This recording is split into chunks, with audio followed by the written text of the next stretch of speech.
All right, I will call this meeting to order. Good evening. My name is David T. Gracia, and this is the Napa Valley Unified School District Board of Education. The NVUSD Board of Education is holding a special board meeting tonight, and we invite participation either remotely or in person. Directions on how to participate via Zoom are available at nvusd.org/board. Interpretation in Spanish is available for tonight's virtual board meeting. Our interpreters are Isidra Mencos and Francisco Meza. One of the interpreters will now translate the directions on our English channel so our Spanish-speaking families may hear the instructions. Sí, buenas noches. Esta es una reunión especial de la Junta Educativa del Distrito Escolar de Napa Valley. Ustedes pueden asistir en línea o en persona. Hay instrucciones para asistir en línea en la página web del Distrito Escolar de Napa Valley. Para acceder a la función de interpretación, porque va a haber interpretación simultánea en español esta noche, van a ver ustedes en pocos momentos en la parte de abajo de su pantalla de Zoom un icono del globo terráqueo. Entonces podrán hacer clic en este icono del globo terráqueo y escoger el idioma Spanish o español. Si están ustedes en un teléfono móvil, van a ver 3 puntitos y ahí pueden hacer clic donde dice More o Más y escoger la opción de interpretación y el idioma español. Gracias. Thank you. Can we please start with an attendance roll call from Vera Morales? Yes, Student Board Member Gomez, Present. Trustee Gracia, Present. Trustee Water, Present. Trustee Reiser, Present. Trustee Shu, Present. Trustee Jankowicz, Present. Trustee Hart, Present. Trustee Gonzalez Mares, Present. quorum present. Thank you. Thank you for joining us tonight for our NVUSD District Board meeting. All right, now we're on to flag salute. Trustee Hart, can you lead us tonight in the flag salute?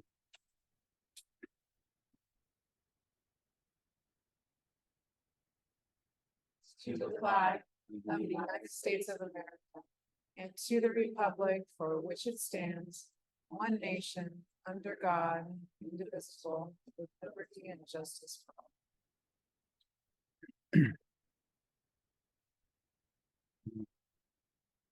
Announcement. This meeting is live streamed and recorded via Zoom and will be archived on the district's YouTube channel. For a detailed review of any meeting agenda item, the archive video can be referenced on the district's webpage at nvusd.org. The process for public comment can also be found on the district's webpage.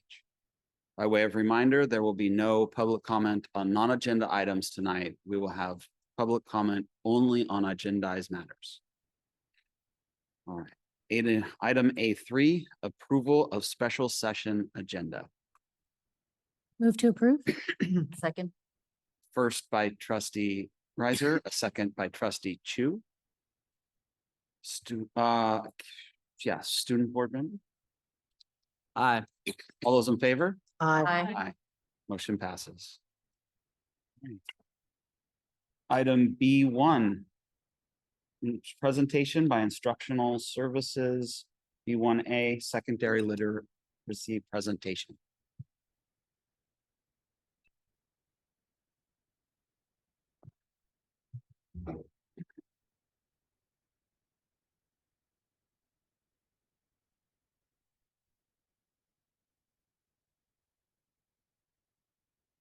Well, good evening, President Gracia, Board Trustees, Dr. Massetti, Student Board Representative Gomez, and the NVUSD community. You are in for a treat tonight, by the way. Just want to set that up for you guys. The Instructional Support Services Division is excited to engage with you in an immersive learning experience during our board study session on secondary literacy program. Next slide, please. Seems like this is not on.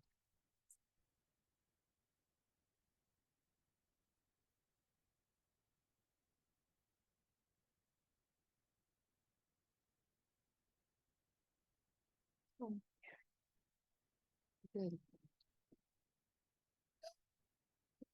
It's not user error. first of all. I do know how to work a remote.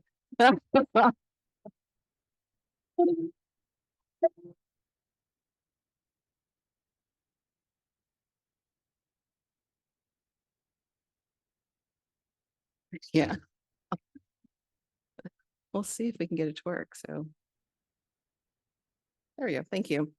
Facilitating your learning tonight, our Monica Reddy, Director of Curriculum Instruction and English Learner Services, District Academic Specialist Kelly Miller and Veronica Aguayo Ochoa, 4 amazing classroom teachers, Judy Edwards from Silverado, Sarah Knutson from Unidos, Martha Calderon from Napa High, and Carling Skunglin from Unidos.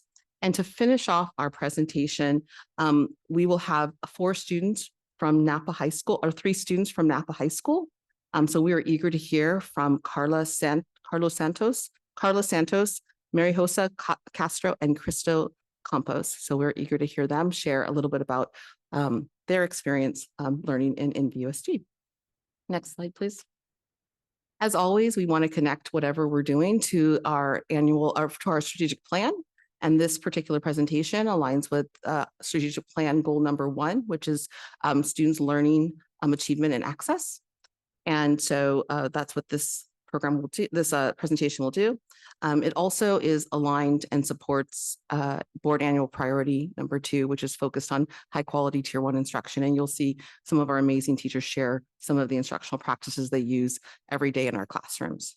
So with that, I'm going to pass to Director Monica Reddy, who will do the rest of the presentation.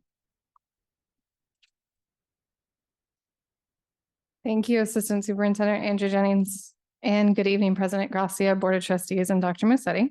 Tonight's agenda is full and exciting. We are going to put you in positions of being a student, being a teacher, and then land you back as board members this evening. So buckle up. So we'll start tonight with research and data, and ground you in some of the data that we have from our district. Oftentimes when we come, we have that 30,000 foot data. And so tonight we will present to you some of that classroom level data that our teachers see. In addition, you'll get to experience life in a classroom with some of our staff. And then we look forward to launching our literacy plan at the end of the session. So our session learning intentions, we hope you leave tonight with a deeper understanding. Having all sorts of tech fun tonight. I decided to get rid of the Chromebooks. I think it was a good idea.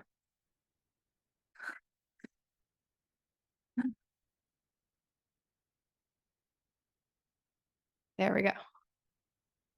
Thank you. Let's try this again. We're gonna go for a deeper understanding of literacy data. So we'll connect back to the elementary presentation that happened in November and build on that. Ground in some more research. So building knowledge around the language comprehension strands of Scarborough's rope, and you'll get to experience that as a researcher and a practitioner. And then helping build clarity, coherence, and alignment as we really launch a literacy plan, and appreciate the opportunity to do that this evening.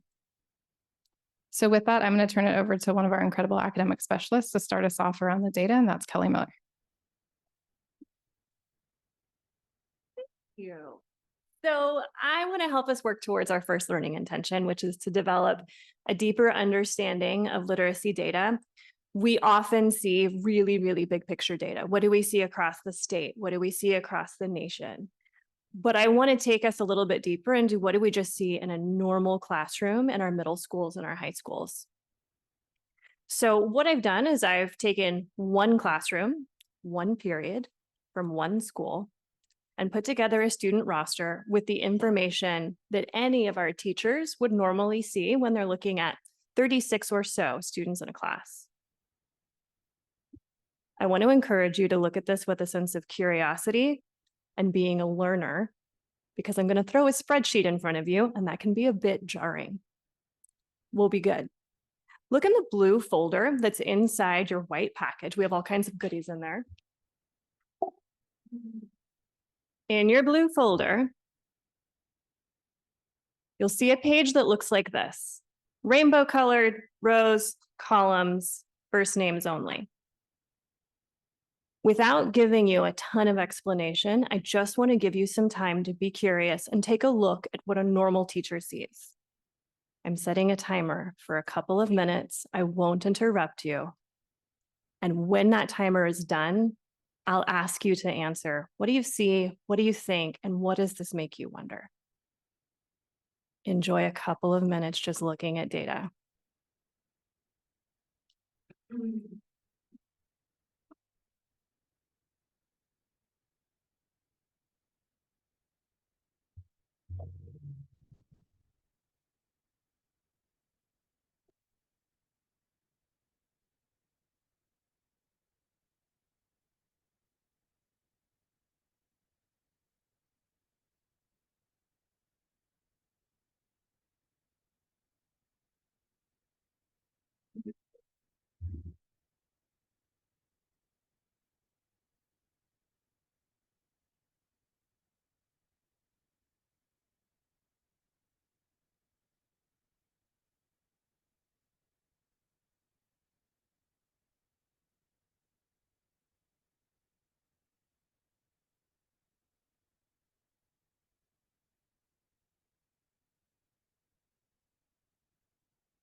It's fascinating, right? We can lead with a word like that. What do you see when you look at this?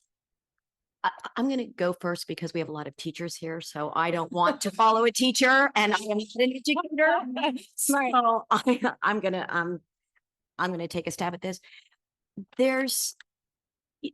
If you try to dissect it and create any kind of statistical pattern or any kind of consistency of fluency versus whether it's intervention, urgent, there's no pattern.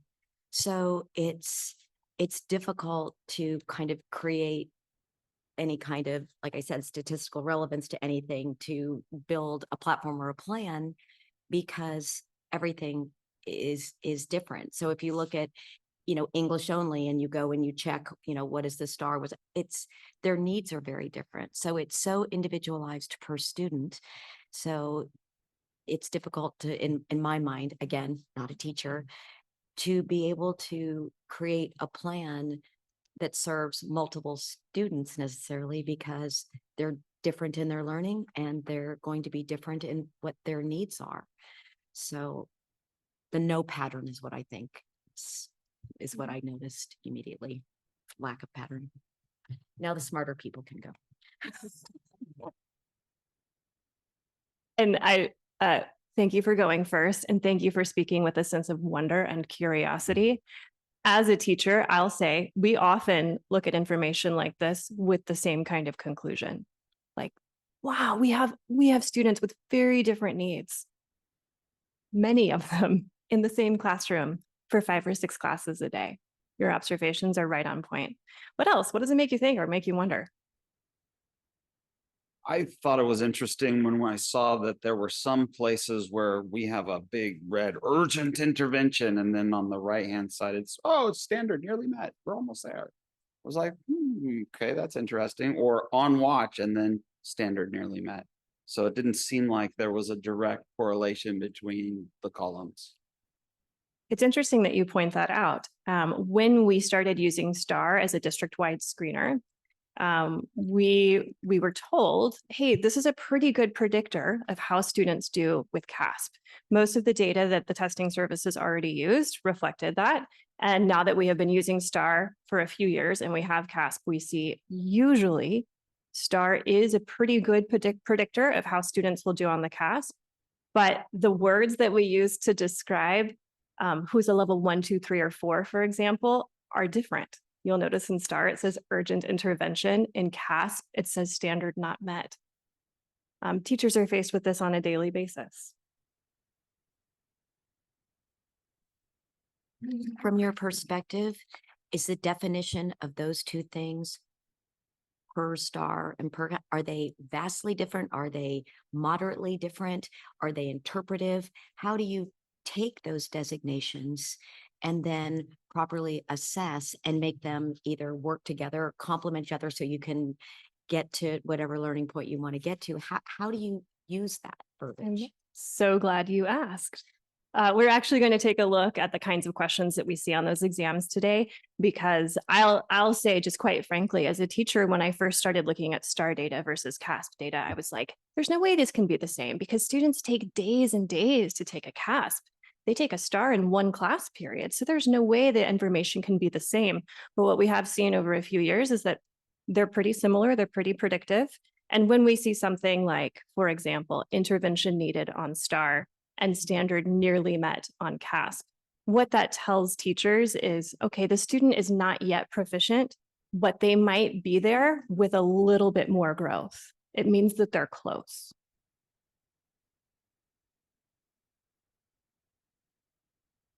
Any other comments, wonders, questions? The mind boggles. We do have students that we love, and literacy is not the only measure of a student by any means. But since we are here tonight to talk about literacy, we thought it was important to look at what do we see are just trends in our classrooms. And the biggest trend that we see is that there is a lot of variation depending on the class period, depending on the students who are in front of us. And we want all of them to experience growth, whether they're at standard exceeded or whether they're at urgent intervention required. I want to zoom back out a little bit. Whoops, I just zoomed back from my microphone. I want to zoom back out a little bit. That was a deep dive into one class period. And in case you were wondering, is this a one-off? Is this representative? The answer is overall, yeah. Statewide, what we see is that about half of our students in the 8th grade are reading at proficient or above. By the 11th grade, that trend is very similar. We still have about half of our students reading at proficient or above across the state. It doesn't mean that as an 11th grader, we have students that are still reading like 8th graders, and that means they're not proficient. They're growing, but they're not at the level that our state says is proficient for 11th graders. So we see this trend of about half are proficient readers continuing through middle school and high school. Nationwide, we see a very similar statistic. The STAR test is a screener that we use in California, in our school district, also across the nation. And we see that once again, we've got about half of our students in the green, and the other half are somewhere below. What we see in the big picture looks very similar in a single classroom. So we just attached ourselves to some numbers and some percentages. I'm going to turn it now over to Monica to continue with looking at learning intention number 2. Thank you, Kelly. So we're going to take a step back to November and connect back with some prior knowledge that you had around Scarborough's rope and see what do we do as a practitioner, as a teacher, when we experience this in our classroom.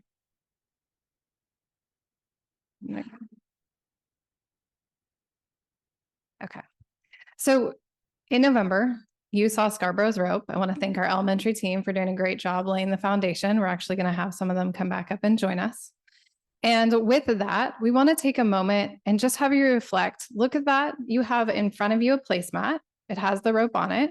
You also have it up here. It's also up here. Take a minute and think about, what do you remember from that session? And write you have Post-it notes in your packet. You also have a pen, a pencil. On your Post-it notes, go ahead and write down on each of those Post-it notes something that you remember from that session, whether it's about decoding or phonemic awareness, maybe something they do in their elementary classrooms, something that you can remember from that session. It's okay if you can't. We're going to help each other out. And once you have your ideas down on your Post-it notes, you're actually going to come up to our Scarborough's reading rope, and you're going to put those Post-it notes up on there. It's a quiet activity. You don't have to share yet, but just write those down, think back best you can, and go ahead and bring those up to our Scarborough's rope. And then I'm going to invite our elementary folks to walk back through some key ideas.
It's okay. Think early literacy. I'll give you some hints like K2, early literacy, science of reading. They could be phrases. You can use those. Read alouds.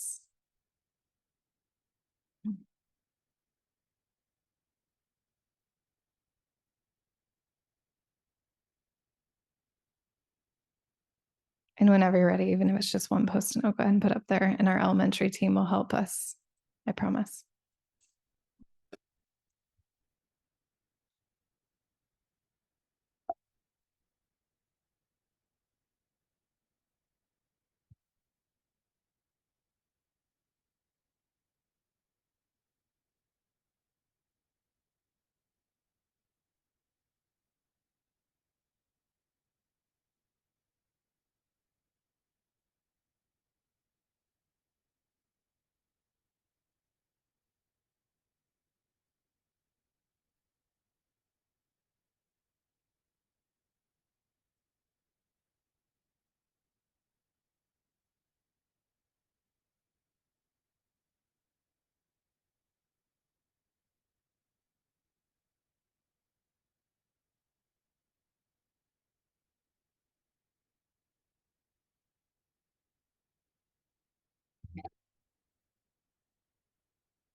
Okay, I'll have you wrap up your last thought and bring your Post-it notes up.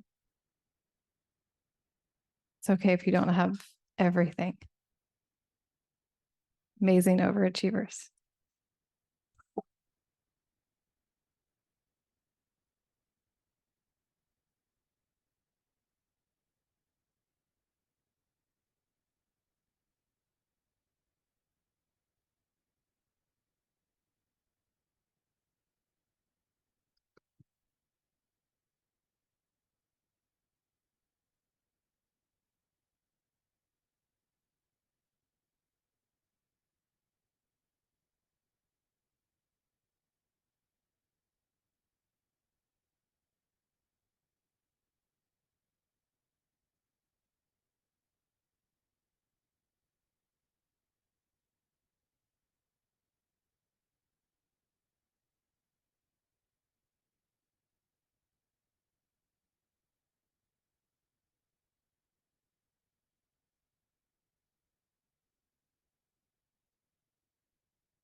Okay.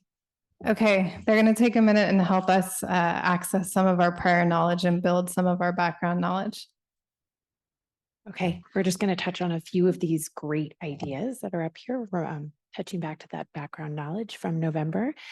So you have to have both sides to succeed. That would be both sides of Scarborough's rope, which was a big takeaway we had from the elementary presentation, because you can't just live in the phonics world. Once they know the code, we need to understand the meaning part of it.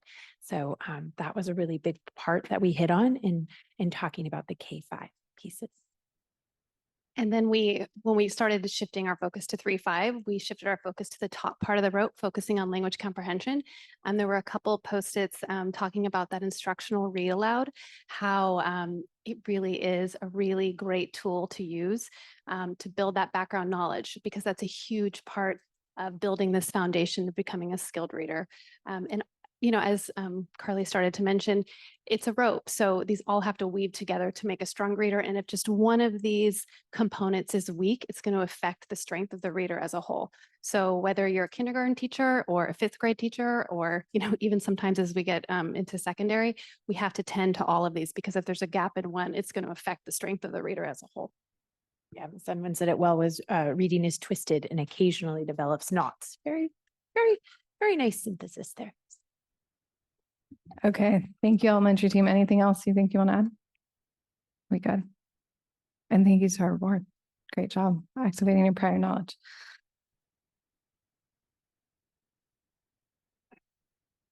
Okay, so as I mentioned, it's okay, you're off the hook. We are not going to grade you. I did not teach lower than 9th grade, so I would be right there with you. So we're gonna connect to that knowledge that you already have and build on it. And that's a key part if you look at language comprehension right here. And so we're going to dive deeper tonight into language comprehension, looking at background knowledge, that top part of the rope, vocabulary, language structure, verbal reasoning, and literacy knowledge, and really moving towards that right-hand side of a skilled reader. And so tonight, instead of experiencing these in separation, you'll really experience them woven together, because when we get to the secondary level, that is what happens in a classroom.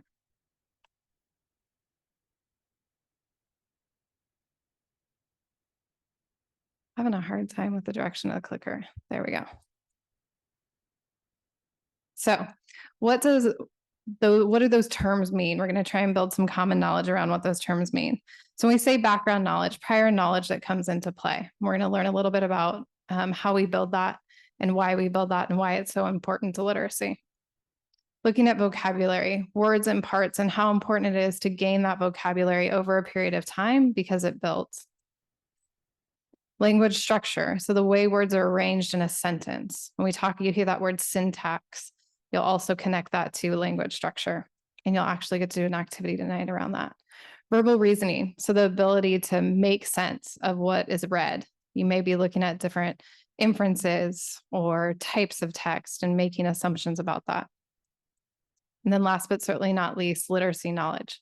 So understanding how different genres are written and organized. So as you read across the curriculum, you read in different contents, you experience different types of texts, you experience different organizations of text. You may have graphs, maps included in those, and how do you read those? How do you interpret those alongside different genres? Reading informational text versus reading text, reading novels you may have, or short stories you may have, poems, etc.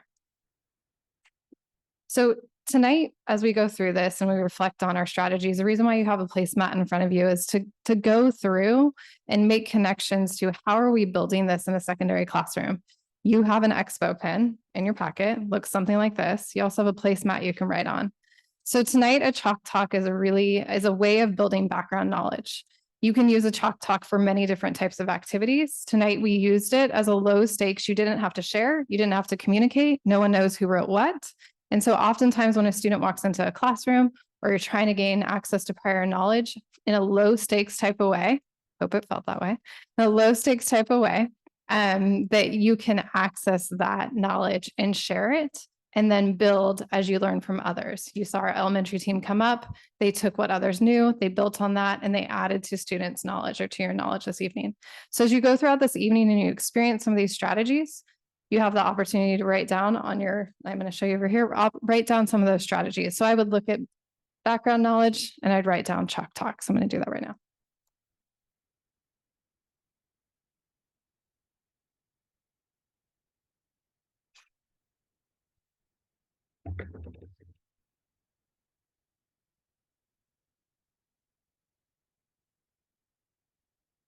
As we continue throughout this evening, we'll start to highlight some of those.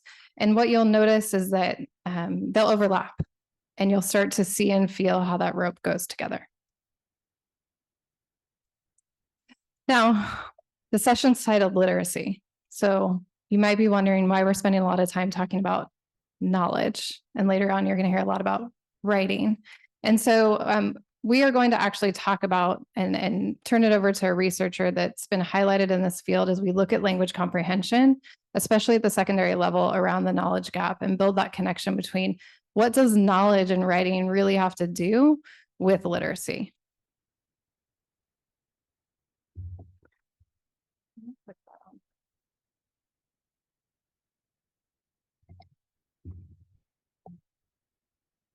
So why is this? Why does knowledge, what is the explanation for what's going on in the mind and why knowledge helps us with comprehension?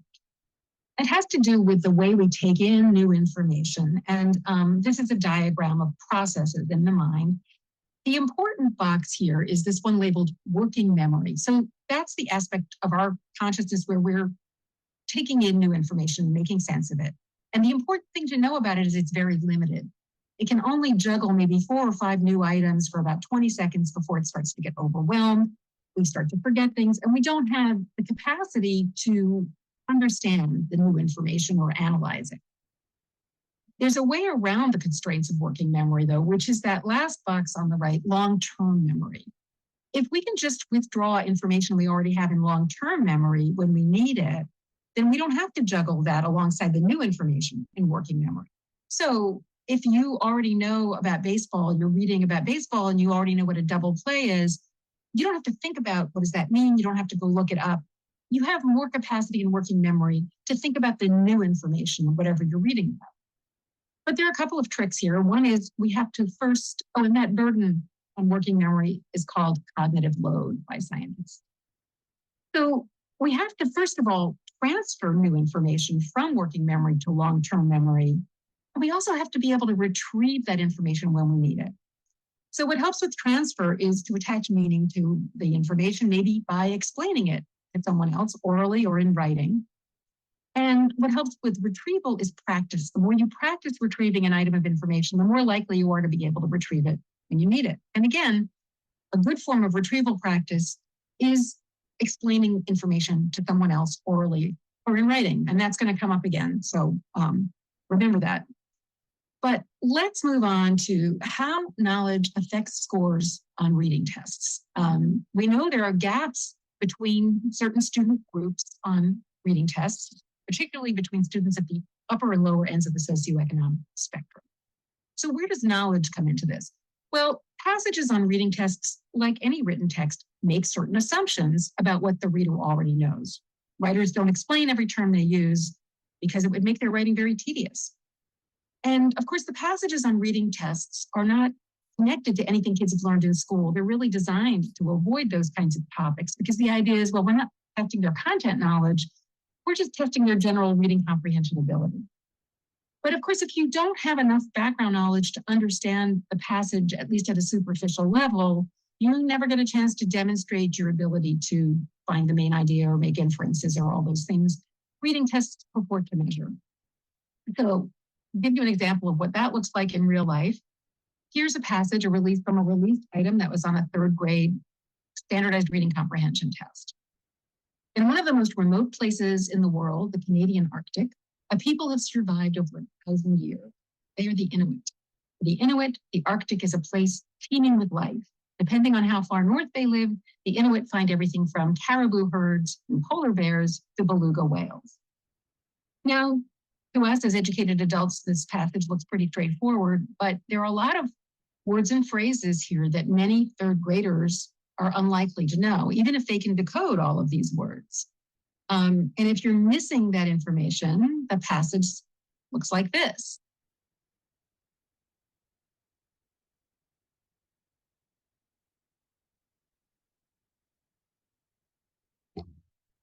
Don't you want to know what that looks like for our students?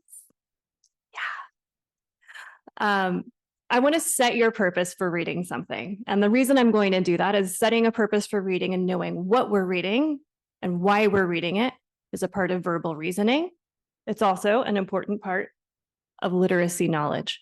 So I'm going to step away from the mic and circle literacy knowledge. We're not about to read a novel. We are not about to read a comic book. We are about to read test questions. So take a look in your blue folder. I'd like you to find this page.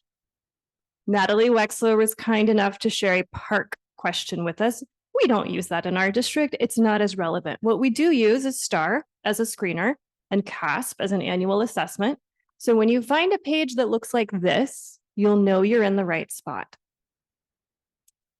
I'd like you to take a solid minute to read through those two questions. If you want to make notes, grab that pen, grab your expo, whatever you prefer. And I'd like you to consider, what does a student need to know to understand these test questions? I'll give you a moment to do that.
All right, I see pens and pencils moving. I see minds thinking, and I love it.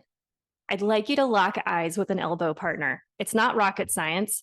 The elbow partner is the person who's sitting close to your elbow. I know you have two. Pick one, lock eyes so they know who they are. You might get to be an elbow triad if that works for you. And please talk with your elbow partner about what you notice here. What does a student need to know? Take a moment to do that. I won't call on you yet.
Esteemed board members, I'm going to interrupt your intelligent conversations. And I'd like to hear just 3 responses to what you notice. What do students need to know to be able to answer these questions that we put in front of them a few times a year? Well, for the first passage, they need to know what accelerate means. In fact, it's used twice before there is an explanation. So a less confident reader might throw in the towel. As you said that, I had to count on my fingers. How many syllables are in accelerate? It's a multisyllabic word. There's 4 syllables. Right. You're right. So there's words like that that are long words that if a student is intimidated to read, They may just throw in the towel early. What else? There's academic vocabulary, scientific academic vocabulary like rate, which is a short word, but the meaning, it's a multi-meaning word. So that would be might be a obstacle. Yes, multiple meaning words. Kids might know one meaning of the word and they encounter it in a new situation and go, ooh, what's it mean this time? Thank you. What else? Well, this is a style thing, but however, everyone knows, I can see a student saying, well, didn't know that. I'm stupid. Yeah, just. So we have a transition word. We have syntax, which is how that sentence is organized. And it also seems like a little bit of voice and assumption crept into that test question. Let's take a look at content knowledge and vocabulary and what that would look like. Here's our first question, the star reading question about what the word accelerate. What if those big words like accelerate or multiple meaning words are so unfamiliar to our students? The passage looks like this. To build on what you were mentioning about, however, what if syntax and complicated, longer sentences are a struggle? Suddenly, this is what our students are reading. Let's take a look at the next one about the spacesuit. Yeah. I'm so loud. I can't. If they don't understand the question, even everything that we've just addressed, absolutely negates their ability to comprehend what they're looking for. Absolutely. What do students sometimes jump to? Students in the room, pardon me for making assumptions. I'm sure you don't do this. My students would jump to, it must be asking me for the main idea, no matter what the actual question was. So a close attention to not only what is the text we're reading, but what is the question asking me to determine is often asking kids to be able to infer or draw conclusions, not just state what's the definition of this word. It's super complex. And we see the same pattern in our STAR questions as we do with our CASP questions. Again, if there's words that they don't understand, the question is really difficult. If longer, more complex sentences are a challenge, this is really overwhelming for our students. Not all of our students, just some. Yeah. I just wanted to add to make the connection to the previous, a couple of slides ago, talking about the cognitive load, that when we looked at that data and out of 33, I counted only 9 English only students. So I just wanted to raise, that additional level of cognitive load that they're, even English only students, or I don't mean even, but English only students may struggle with background knowledge. But when you're adding the cognitive load of this being your second language, the likelihood of words being familiar drops, and the cognitive load that you're already managing is already higher than those of the English only students. So therefore, that can affect how much of the content you can actually access at one time before you just shut down. Absolutely. Thank you for speaking to the journey of our multilingual learners who are bringing an incredible asset to our classrooms every day and double the work when they are decoding and rearranging sentences in their second language. It takes a lot. So when we say our literacy and our reading comprehension is at a certain level, it is all of these pieces of the rope. It's the bottom of the rope that our kids usually are building in the early grades, but some of them are still building as they come to us in middle school and high school. And it is certainly the upper part of the rope where we see background knowledge, vocabulary, language structure, verbal reasoning, literacy, knowledge. And what we see happening, especially as we're teaching our older students, is something researchers call the Matthew effect. It's a reference to the Bible where the rich get richer and the poor get poorer. Our students who read well learn more as they read and also get practice reading more and being more comfortable with complex texts. Our students who are struggling read less, they get more knowledge from get less knowledge from reading less, and they get less practice reading with higher text complexity. That's why you see statistics like what we looked at in just one single classroom, the variance of what our students are able to know and do when it comes to literacy. It can seem overwhelming. It can seem like there's so many pieces of literacy we need to address. There's so many that are important to building up our students at all levels.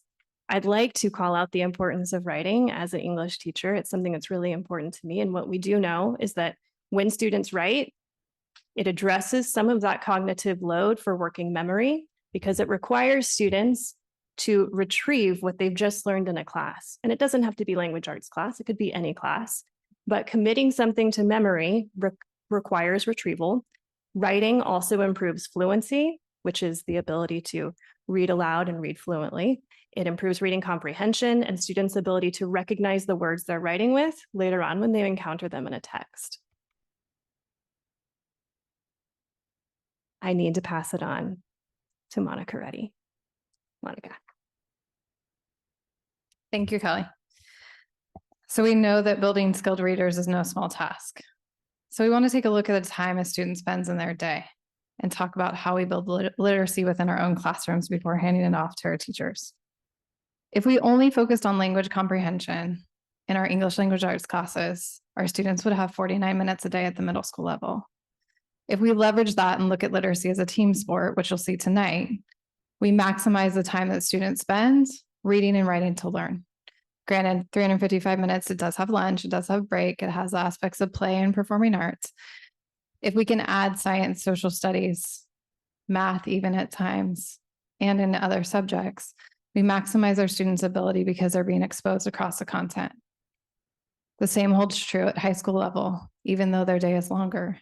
58 minutes in English language arts, critically important, looking at different genres, often going deeper with longer texts and different genres with those texts. However, we also know that we need to have students when their school day is 375 minutes, looking at it from across the content.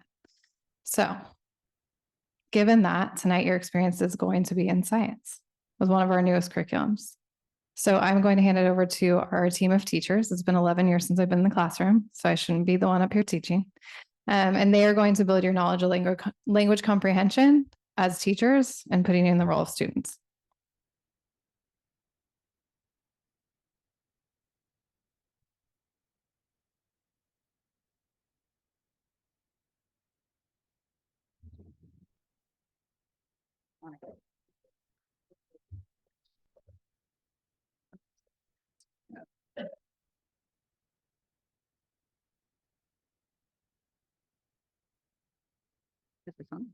Hello. Hi, everyone. My name is Veronica Guayo Ochoa, and I will be acting as one of the teachers today. Good evening. I'm Martha Calderon, and I'm a co-teacher for today's class. Welcome. Glad you're on time and in your seats. Yes, thank you so much. Today, we're going to be opening up a unit in our Amplify Science curriculum. It's down. So today we're going to be tackling our microbiome lesson 2.1, reading the human microbiome. Now, before we begin today's reading, let's go over some vocabulary, shall we? All right, we're launching into this, but I have to tell you beforehand, we've been studying some prefixes, suffixes, and roots at our school. So you have some understanding of how language comes together. So let's take a look at the word that we see right now. What is my prefix, teacher? Class, can someone volunteer and recognize the prefix in this word? Micro. Good job. All right, so we're going to take that knowledge of micro and we're going to apply it to a term that we're going to see that's going to help us access our reading. So our word is microorganism. Take a look at the image you see as well. Think about the meaning of the prefix. And please develop an idea of what this word suggests. What might it mean? Where should they add this? They should add this in their vocabulary sheets, also found in their folder. Looks just like this. You will have all of our unit vocabulary. We're going to cover both academic and content vocabulary throughout this unit. And we're also going to be explicit to call out those cognates for our multi-language learners, just to facilitate their language acquisition here. So we're going to give you a quick brief pause. And if you would be so kind to write down your inference of this word, microorganism.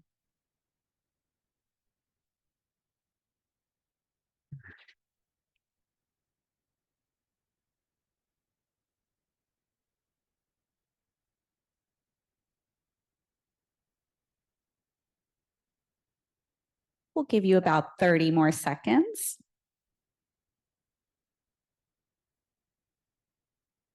We're only writing down our inference. So it's okay to be wrong. Thank you. It's okay to take risk. I appreciate that. And we're back in 3, 2, 1. Great. With someone volunteer to, actually, let's do this. Let's have you elbow up with a partner once more. You can choose the elbow partner on your right or your left and share your inference with them, please. Tiny life form. That's a good one. Yeah. Organism. Yeah. Is alive. Well, I said Right. extremely I was small starting with creature, but I'm like, because that's it's not quite alive. right. That's not But quite yeah. what I was looking for. This is actually very interesting. A small, a small. 5 seconds. But, Okay. and it must. 3, 2, 1. Excellent. Now that you've had an opportunity to share with an elbow partner, Miss Martha and myself, we would love a volunteer to share an inference out loud to the class, please. Dr. Chu. Dr. Chu, thank you for raising your hand. Thank you. Yes, you've been voluntold. Do you mind sharing your definition, please? Sure. So I broke it down to micro and organism. Micro meaning very small, not visible to the naked eye. And organism, I guess we're going to have to assume we know what that means. I know that is a certain type of life form, a life form. So an extremely small life. Thank you. I appreciate you being a risk taker. All right, so here's what we have up on the board. We have the definition of microorganism. And now I'm going to ask you to please add it to the definition column. The way we're going to be using this vocabulary word is as followed. An organism that can be seen only through a microscope.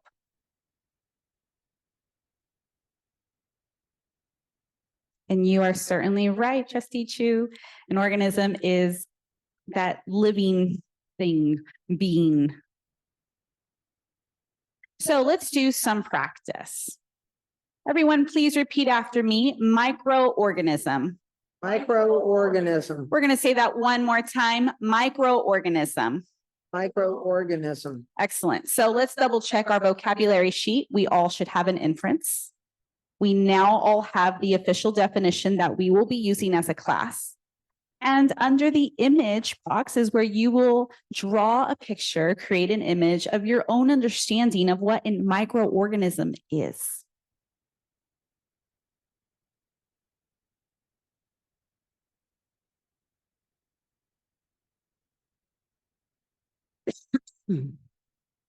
You don't need to be a certified artist. It is okay. I'm pretty much relegated to stick figures.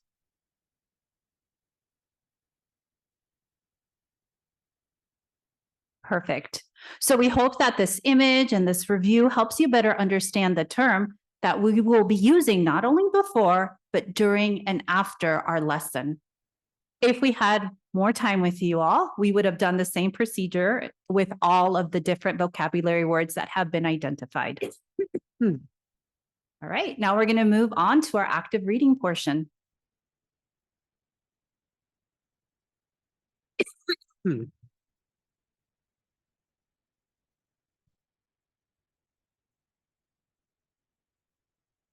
Hello, my name is Carling Skoglund. I'm a 6th grade science teacher at Unidos Middle School this year. I will be taking over for the next part of the lesson. So for the next part of our lesson today, we're going to be doing activity 2, which is an active reading activity. This first slide, we will be doing a choral reading. I will read the entire slide, and I would like you to read out loud just the bold words when I get there. Life scientists read a lot. They read about investigations that other scientists have done and they read to learn more about life science. They also read carefully and critically, making sure that they understand the ideas. Active reading is a way of reading science texts that is similar to how scientists read. Excellent, thank you. Another choral reading. Annotating a text means recording your own thinking as you read. This is an article that a student annotated while reading. Thank you, excellent. What I would like you to do now is look at the image on the left side of your slide. I would like you to look for what you notice, and I'm going to ask for a volunteer to answer this question. How do we know this student was paying attention to their own understanding of the article?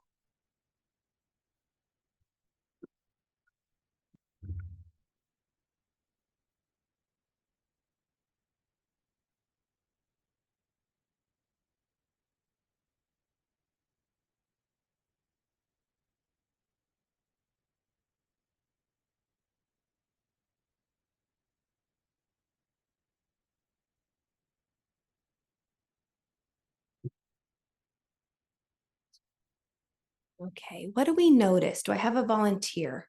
What do we see in this image on the left? Thank you. I see that the reader posed a lot of questions about what she read in the text. So that tells me that she's thinking about the information. Absolutely. Thank you. What else do we notice?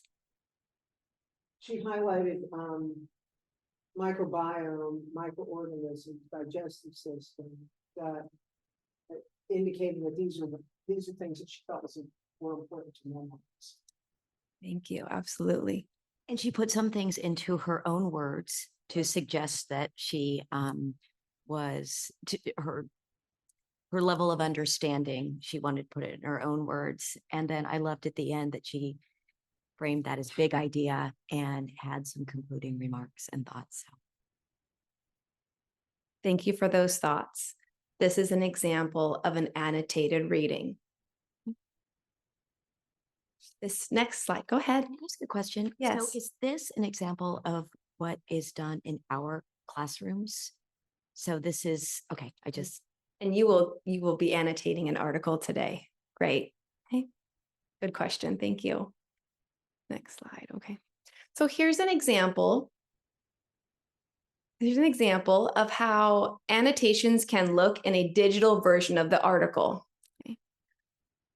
This is what our students experience, and I will be showing you the digital version in Amplify of the article, and we'll be annotating with you in the digital version. However, today you have a printed version so that you can highlight and add notes in your pen. In the classroom, this is the time where I would ask my students to please get out their Chromebook, but today what I would like you to do is let's just find that article in our folders. The reading is called The Human Microbiome. Great. Okay, we're going to do another choral reading, please. We observed evidence that there are different types of microorganisms on the human body. To learn more about these microorganisms, we are going to read an article. This is a lesson in the middle of the unit. Okay, so there have been previous lessons. Throughout this unit, we are going to read articles in the Amplify library. Let's go ahead and take a look at how we will annotate. Let's take a look at how this works. Before we start our active reading, I would point my students to please open up Amplify and the lesson, and we're going to be in activity number 3.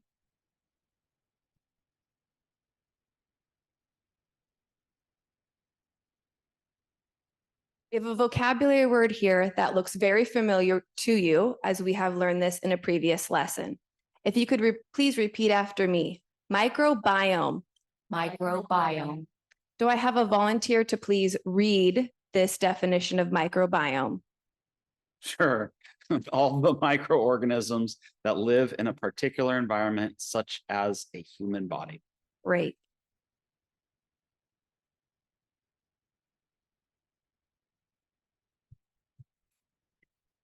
Next, I would prompt my students to please open up the article which you have printed.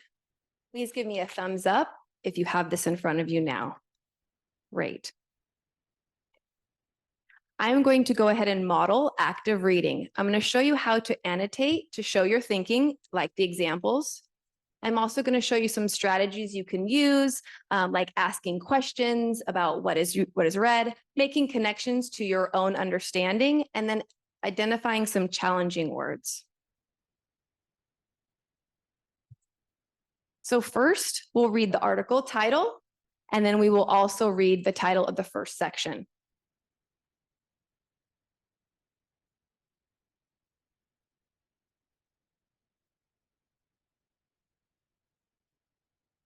The article title is The Human Microbiome, and the section title is A World Inside You. What I would like you to do now is let's go ahead and highlight that section title, A World Inside You, and go ahead and annotate with me, please. We'll practice together before you go on your own.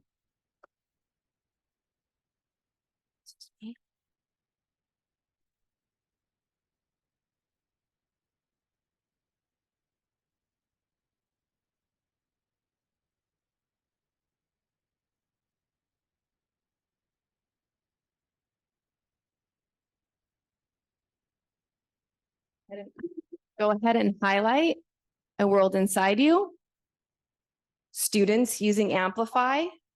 Once we highlight a section, we can click on it and then add a note. Okay. And I'm just going to ask a clarifying question. What does this have to do with the human microbiome? Let's add that, please.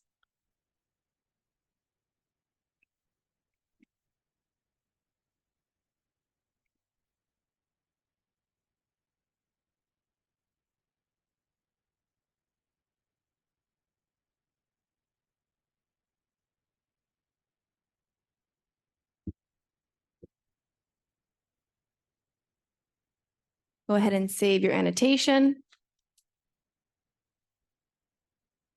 And then we'll continue. I can also record my questions about this section and the title, and I can come back to it later.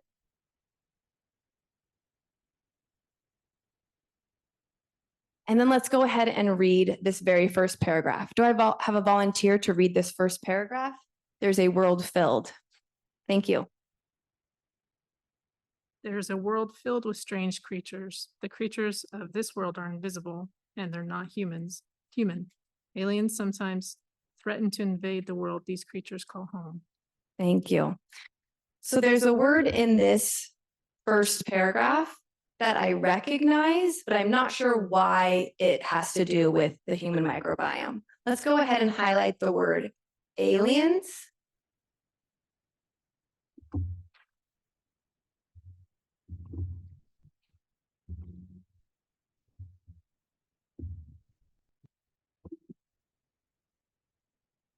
Let's first make a connection to our own understanding. I'm going to say what I know about aliens.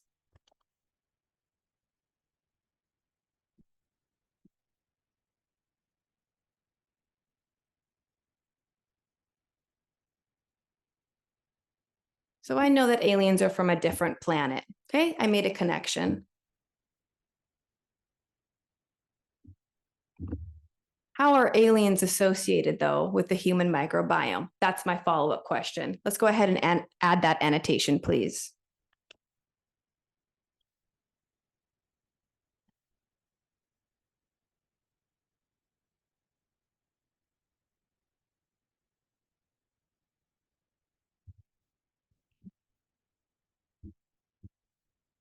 And then let's save that annotation and amplify.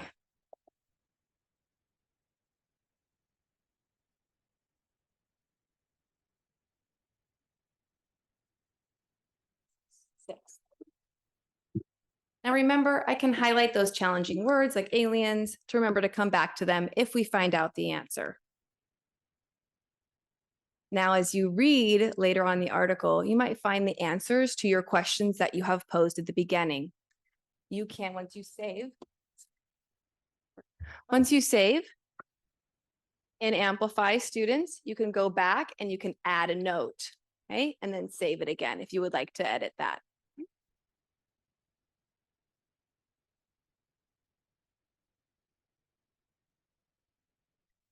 Yeah, sorry. I have a logistics question. Yep. Like, so each student is annotating on their ebook.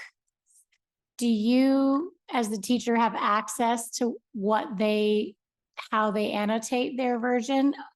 Is there like a master one that you can go into each student's version without going to their Chromebook? Just curious. Yes, when they turn in their annotations, they will hand So in. they submit electronically and then you get Yes. them all. Okay. Yes, and then they can hand it in and then they can also update. They go back later, they can hit update version and then they can add as they go if we don't finish it in one day. So Yes, cool. we decided for you to have paper today and I'm just demonstrating in our online Amplify curriculum. But so there's a way for you to, there's accountability in there for the kids doing Absolutely. this activity. It doesn't Yeah, yeah, okay. disappear. Yeah, and we revisit. And That's then future lessons connect back to this reading. Cool. Yes. Other questions before I move on in the lesson? Cool. Okay. All right. And then sometimes when you read, it might remind you of other things that you've seen or read. You can record connections as well as identifying words that we don't understand. Right. Something else that I want to let you know in Amplify on your paper, you're welcome to annotate images. So if you click on the image, you can annotate the image as well if you think this is interesting or you notice something about it. So those active reading guidelines, I'm going to give you some time to do that. I would like you to first think carefully about what you read. Don't rush through this, students. Take your time. Okay? I need you to pay attention to your own understanding.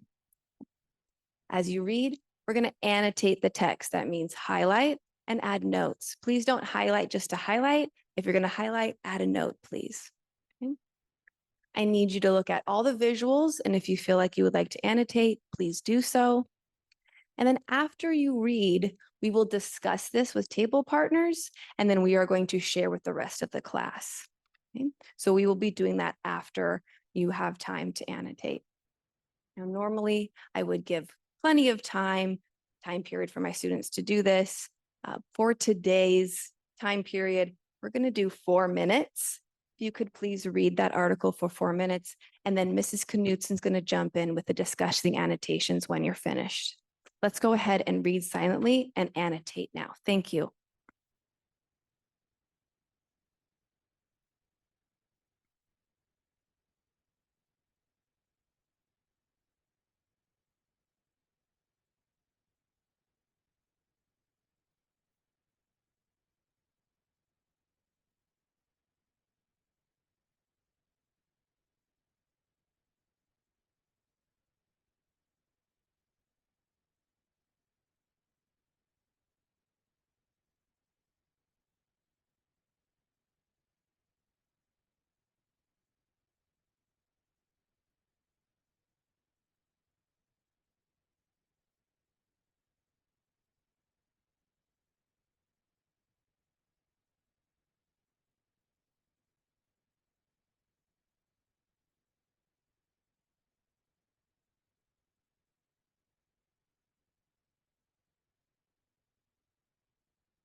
And if you could wrap up that last sentence on your annotations, that last thought.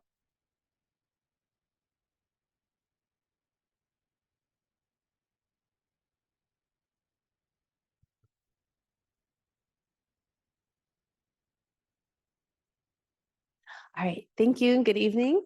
My name is Sarah Knudsen and I teach 6th and 7th grade language arts at Unidos with Miss Gogland. And as she shared, normally you would have had a lot more time than 4 minutes, so you may not have finished the article, and that's okay. This demonstration activity will still work with what amount of time you've read.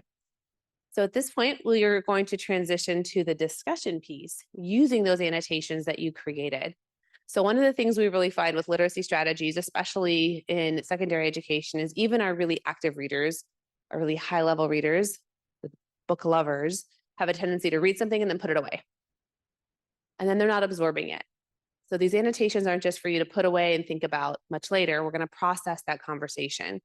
And Amplify has a very particular discussion protocol in your social studies, language arts, math classes, probably even in PE. There may be a protocol for how you have these group discussions. So this is just one example of how you would process the information. So what you're going to do is it's a 3-step process. In the first one, you're going to think about an annotation you'd like to share with an elbow partner, and you'll have some time to do that.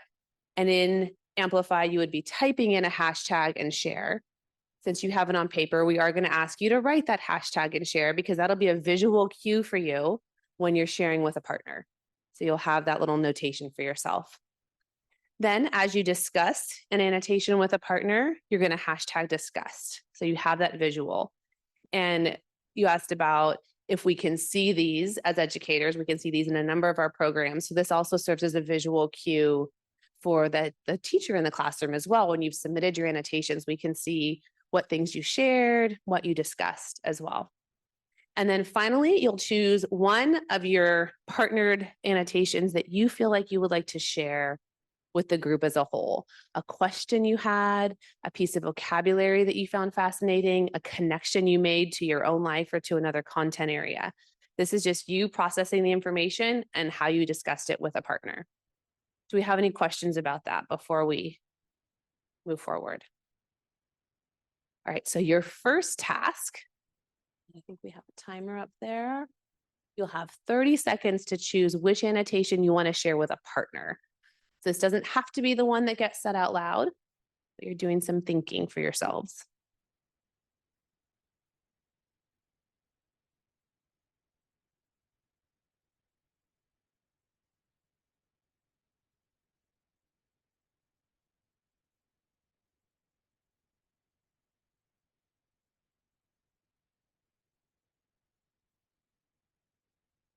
So this is the part where you're thinking which one you'd like to share.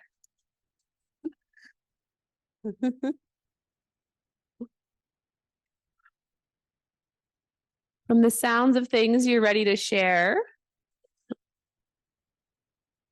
If you weren't sharing already, you can go ahead and share with a partner and I'll update the timer. And now you're going to hashtag what you discussed.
You do have about 30 seconds to discuss, and then we'll move on to the next phase, although some of you may have already.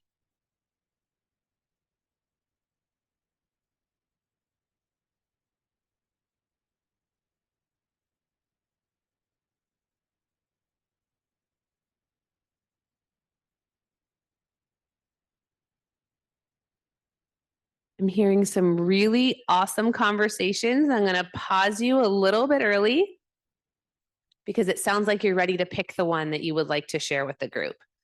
So this next piece, the final piece of the discussion, or leading to the final piece of the discussion, is you're going to mark your annotation with which one you'd like to share with the group.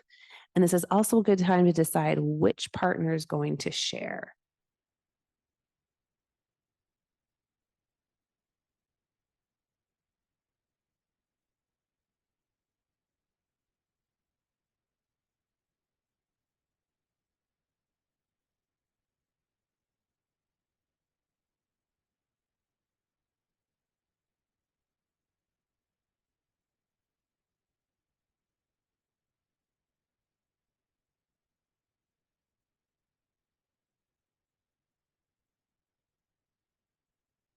All right, so it's that key moment when you're going to share. And remember, you learned some vocabulary words earlier in the unit. We reviewed microbiome. We learned about microorganisms. You may have even read something about bacteria. What did you find that you thought the rest of us would benefit from hearing? Take any volunteer. Right. Well, we had annotated similar questions about the last sentence where it says taking antibiotics changes a person's microbiome.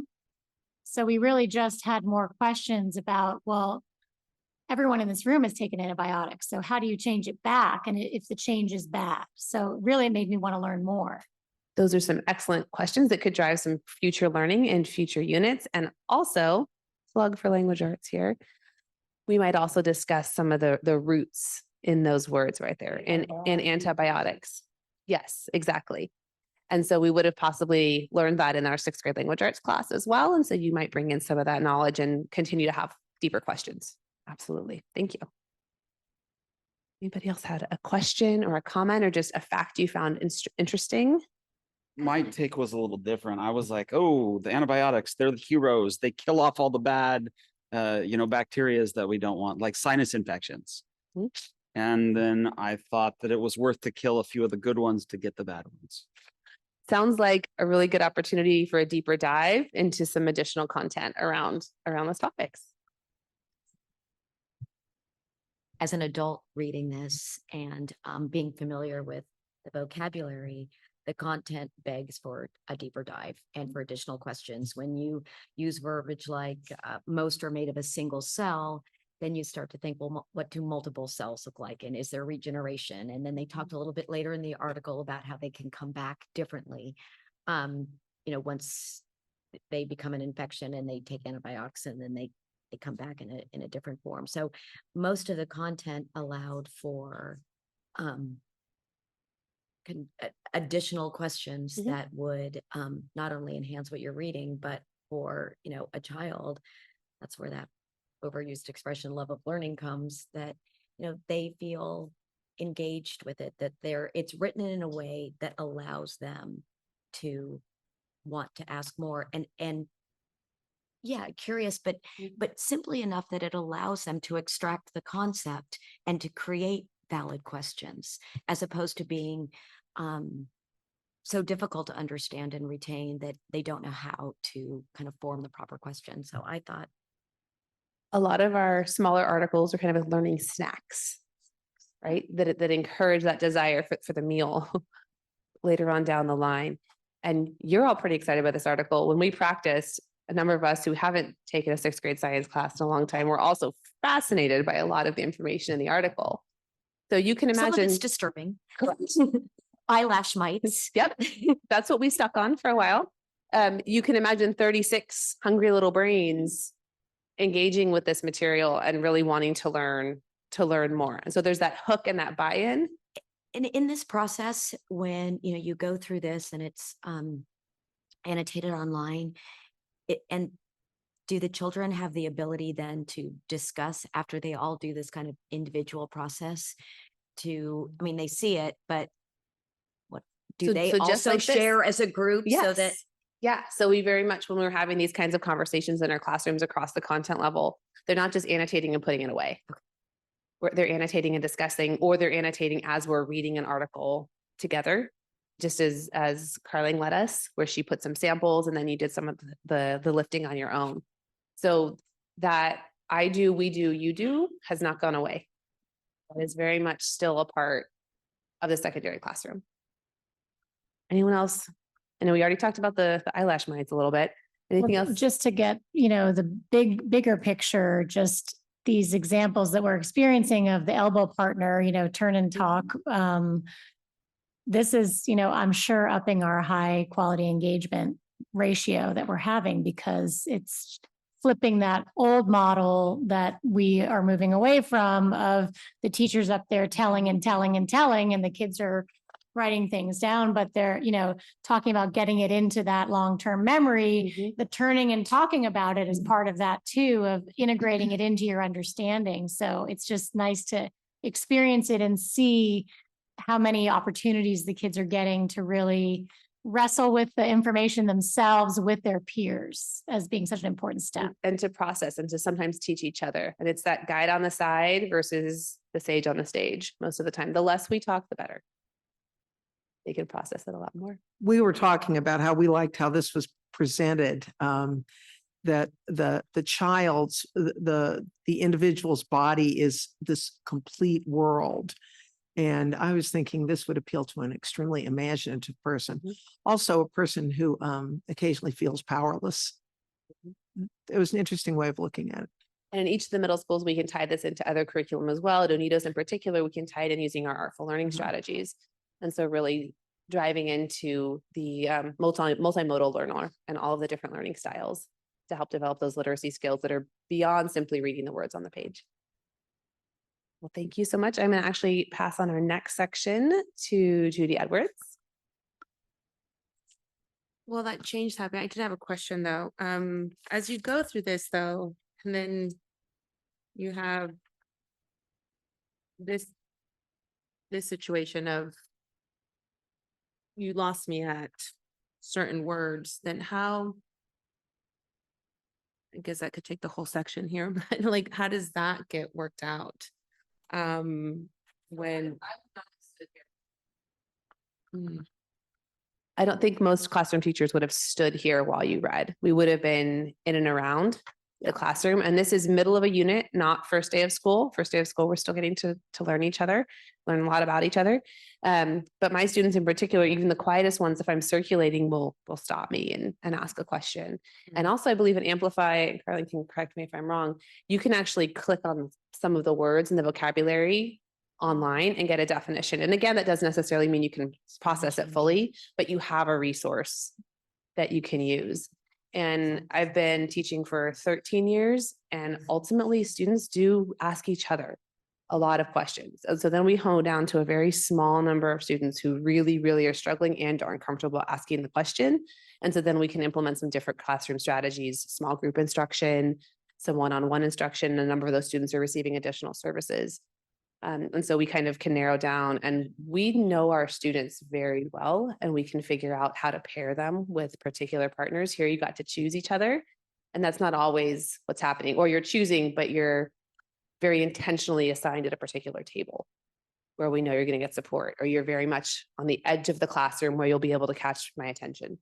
Yeah, and I suppose like knowing this too helps you prioritize which kiddo to walk towards too, right? And again, those numbers mean so many different things. Yeah. Carly and I were talking about a shared student, and we have one who we think he takes about 2 minutes to take that test. Right. So we need more information about that student. That number isn't necessarily accurate. Yeah. And for a number of our multilingual learners who are in the red, for example, that number is also not exactly how they function as a reader. Yeah, no, thank you for that reminder of it's so important to see the teacher walking around the classroom, right? Right. Yeah, I would have been right there and you would have, oh, It's true. Yeah. Yeah. When you visit classrooms. and I would have that's- encouraged you again to use your cognates.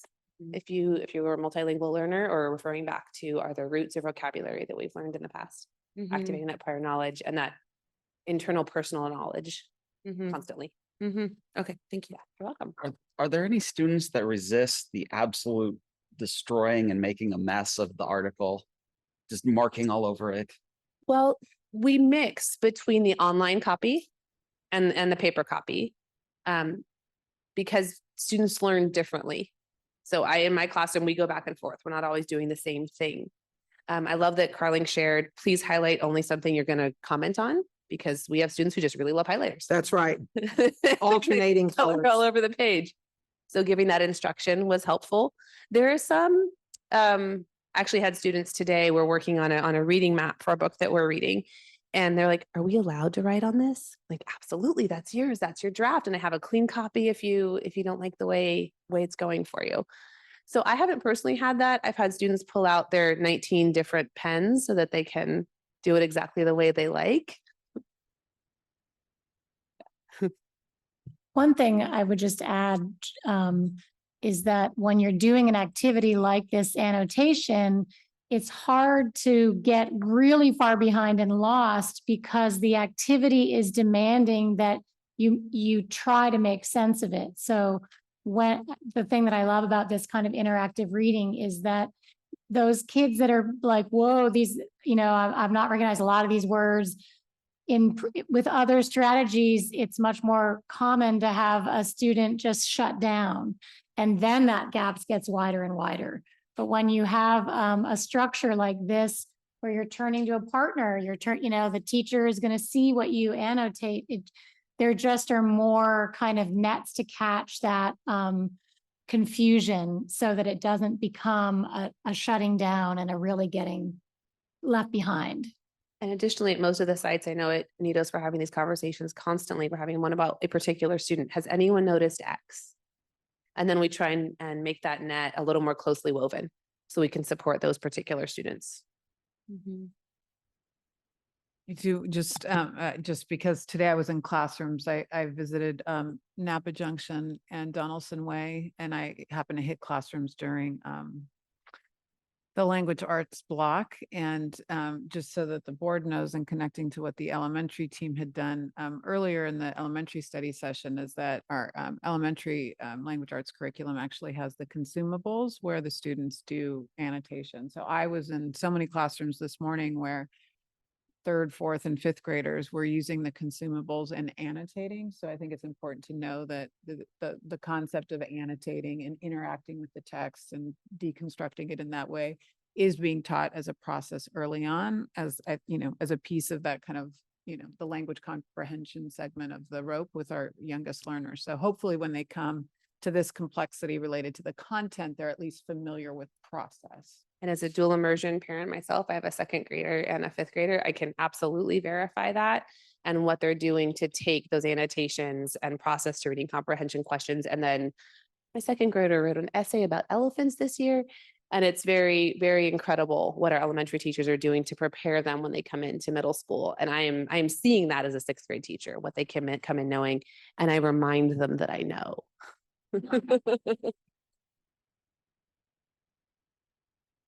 All righty.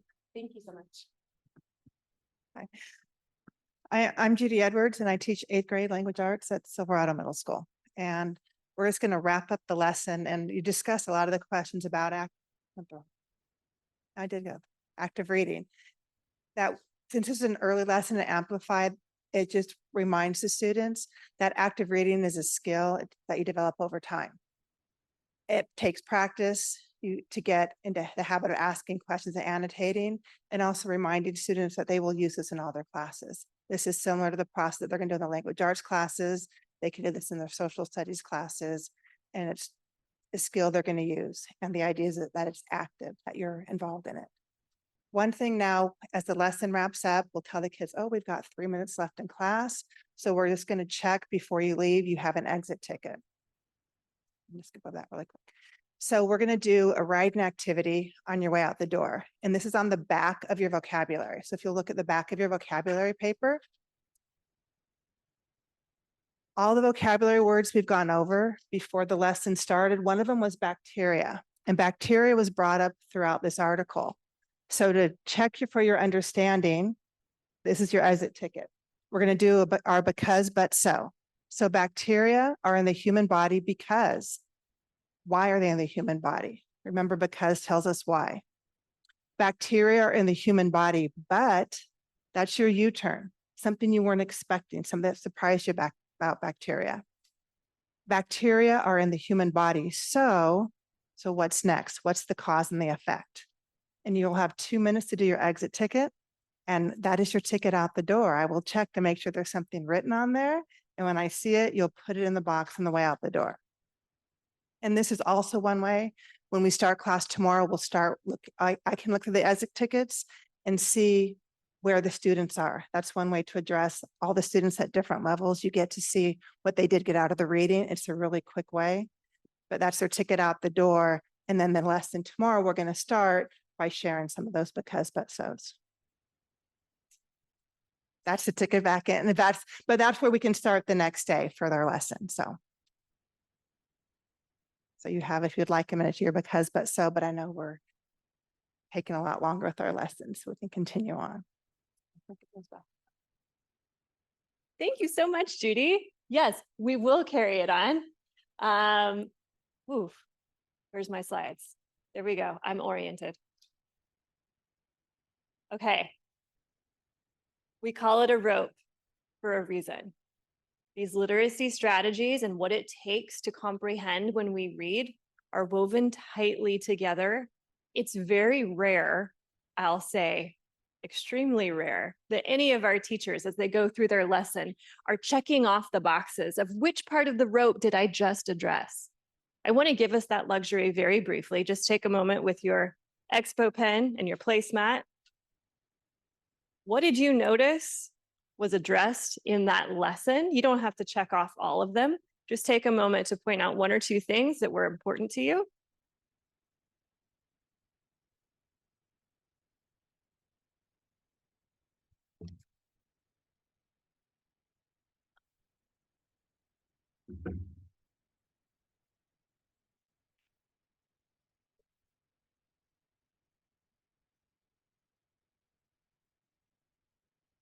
And while you're writing or scribbling on your Scarborough's rope, I'll say, please remember, that's real curriculum. That's what we're really using in the 6th grade. Carling is a science teacher. She uses this regularly. The team teaching approach isn't something we often get to do. That is unique because we got to pull in multiple teachers, but the curriculum that you just saw is our new Amplify curriculum that we're using across our middle schools. It's what our students are working with in classes right now. Where do we go? So you may have circled, checked, or marked on your mat that way long ago we started with looking at a few academic vocabulary words to both build prior knowledge and leverage students' background knowledge. Those vocabulary words included prefixes such as micro and bio. You all were looking at some complex sentence structures that are more complex than what we use when we're naturally speaking. It's a way to look at language structure. And you all, when you were making annotations, were making connections with what you read. It's a great way to build verbal reasoning skills. And you were reading scientific content. Carling did a great job of pointing out that you're looking at a visual, there's a heading, there's a caption, and these are things that are all part of looking at whenever we're reading something for science. The similarities between literacy that happens in science versus history versus math versus English are very common. Just to give you a quick idea, this is something that we see for building vocabulary in an ELD class in high school. It's called a Freyer model. In English class in high school, often students will use a SOAPs annotation to help them more carefully analyze and make connections with an author's purpose and what they're writing. And once you start writing because, but, so sentences, you start noticing because, but, and so everywhere. This is a portion of Refugee, which is a novel very common in our middle schools. And the teacher and the students went through and identified every time they saw the word because, or but, or so. I bet you're going to do it too next time you're reading something. I'd really like to turn the attention now to people who are the most important people in this process, and that is our students. So we have some students here this evening from Napa High. Ms. Calderon, thank you so much for bringing your crew. I'm going to turn it over to you all.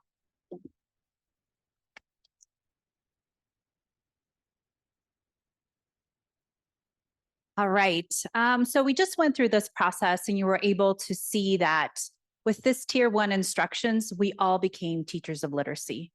And because we all became teachers of literacy, we were helping reach all of our students, but in particular, the impact could be felt with our multilingual learners and any students that might need accommodations in the classroom. But as Kelly said, now we're going to bring in the experts in the classroom. They are going to share with you strategies that have helped them build their literacy and how specifically they benefit from these strategies. So I have the pleasure of presenting Carla Santos, grade 9, Maria Jose Castro, grade 11, and Cristal Campos, grade 12. And Carla's going to start off, and you have a packet of student work that will be referenced throughout their presentation.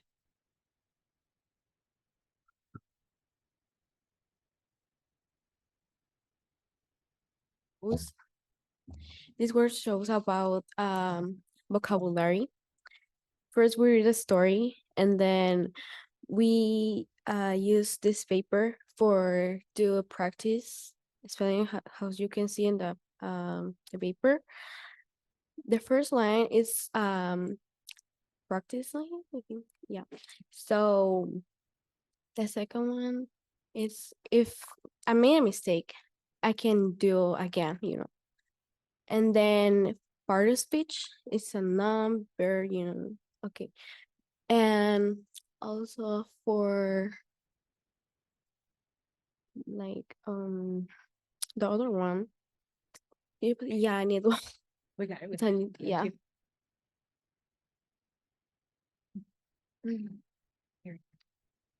All right.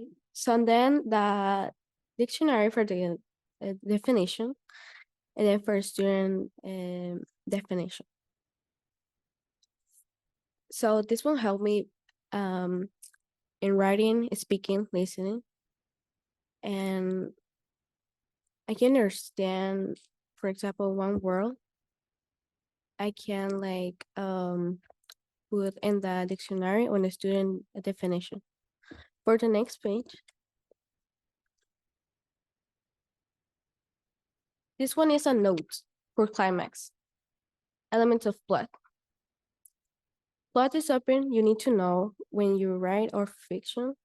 Plot where can see or is for two things you can do. So it's let me see different parts. So we take a note, and then as you can see of like the side left, it's if we have a question, we write, and then we do the summary is in the next page. In here I put basic situation, second one recent action, 3 is the climax. The 4 is failing action, 5 resolution. Basic situation is a story always start. A situation is where you introduce the problem, characters, and setting. Setting is the time and the place will be in team. Means of the chapter will be stereo of interior, also always have a protagonist and antagonist. And then it's recent action. It's how resolve the topic and problem. And then climax is when a story has like more the trouble. That's more interesting, right? And and then the trouble is more big and big. That's where we put in this in climax. And then follow action, it's depend how the problem is going to result. Okay. And then for the resolution is the problem is closed. For the next page, we have a one story. So I read a story, right? I put in this story the chapter are Ray, Mr. Sanchez, Orlando are Owen. The program start when Mr. Sanchez said, if you help clean up the yard, you boys can use the yard anytime you want. The time was in the summer and the place are in the yard nearby. 2, Mr. Sanchez said that if the cleaning of the yard, they could be use the pool. And then I put the page is the 13 of the page, the book. he will give drinks and chips. It's on page 14. He said, help me think there's here, there we can put some basket, page 15. There is when the trouble it's more big, okay? So Mr. Sanchez, he hand of the fact is a king facing his bicycle, and he didn't know where the stop help in or continue of front. Or right at the end, if he helped Mr. Sanchez to change the rule, how was going to throw him Mr. Sanchez for the resolution, in with the rate of resort for he did accept. And then this one is for the CSG, 30-second speech. And so every student we do CSG, we are going to start with the first question. This is on the top, all right? If I say, you're my friends, right? And then I say, my question for my pre-work is reading the following question in solving interest for the team, determine the slope and the slope and intercept y of each line. And then what I know about my question. I know that about the stem from. And then I don't what I don't understand is how I can follow for the problem. It's 0, -8. And then what steps can you give me for help me for where in this problem? So in this part, my friends help me in like if someone knows, right? This problem, they tell me like things, for example, you know how is this? And then they help me in how I can find the door, for go. So on the next page, this pre-work, that's what I did. We put a subject. It's a math. And then a question is sort of intercept.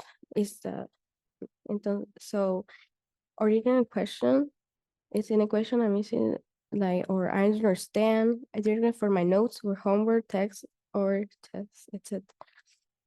So I put the current page and program.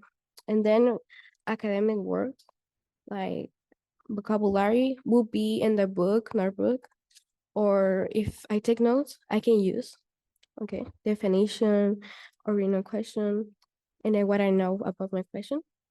And then for my solution, like what was the last thing I can do? And then what is my question specific? So thank you. Appreciate it.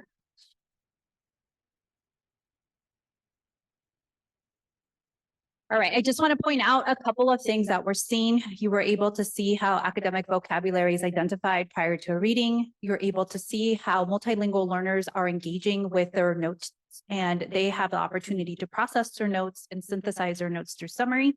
You then saw the application of that through a reading that they did. And as she was speaking, you could hear her confidence, right? That academic vocabulary was being delivered. Multilingual learners also have the opportunity to participate in collaborative study groups. That's where students bring a question that they're struggling in as multilingual learners into our class, and we form groups to support them with their needs. They are required to fill out that CSG form that you're seeing ahead of time, and that's really when they benefit from all teachers teaching academic vocabulary. They're able to bring their vocabulary from any content area and ask for help with their peers. I'm going to continue now with Crystal. Good evening. Tonight I'm going to show you my work of the class that I have American government. And this work is for the US Constitution. And this work shows my notes that I took of the class. And I did it listening and looking the slides where the teacher shows to all class. And I I did it listening and looking the slides at the same time.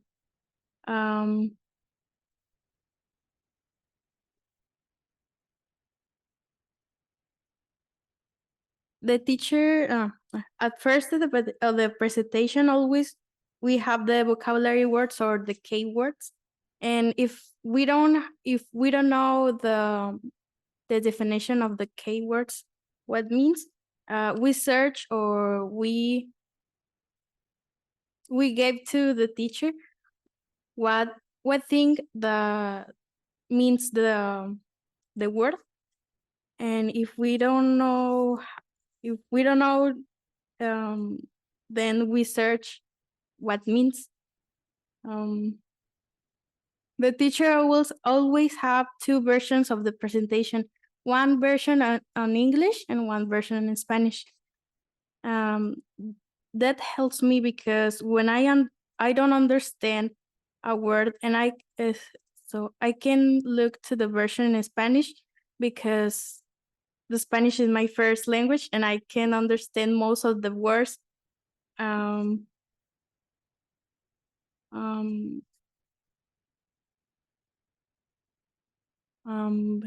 Yeah, the section of on my work is for each slide, and I take notes where I think that it's important of this presentation.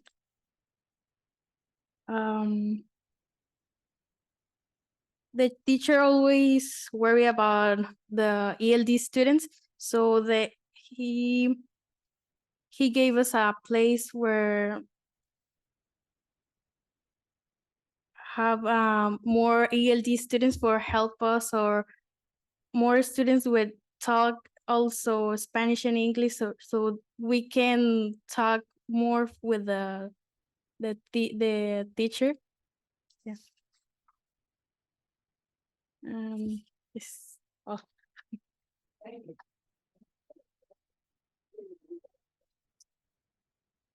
Hi, good evening. These pages that you have in front of you comes from my AP Spanish literature class, and for the book, it's a really huge book. We read most of the days, and because it's a literature class, we have to learn some rhetoric figures and memorize the meaning. While we are reading, we have to underline those words so we can infer what does that mean. We used to read for 10 minutes, and then we share with the person beside us for 2 minutes what does we understood, and then for others 2 minutes we share with the whole class, so if we didn't catch something, we can write it down. This work shows how I memorize the meaning of the vocabulary words, and it helps me because sometimes the definition of the vocabulary, it's too hard to memorize, like just reading. And I underline the keywords while I'm reading, and I make notes so I can practice for my AP test, and I can memorize the meaning easily while I'm reading. Yeah.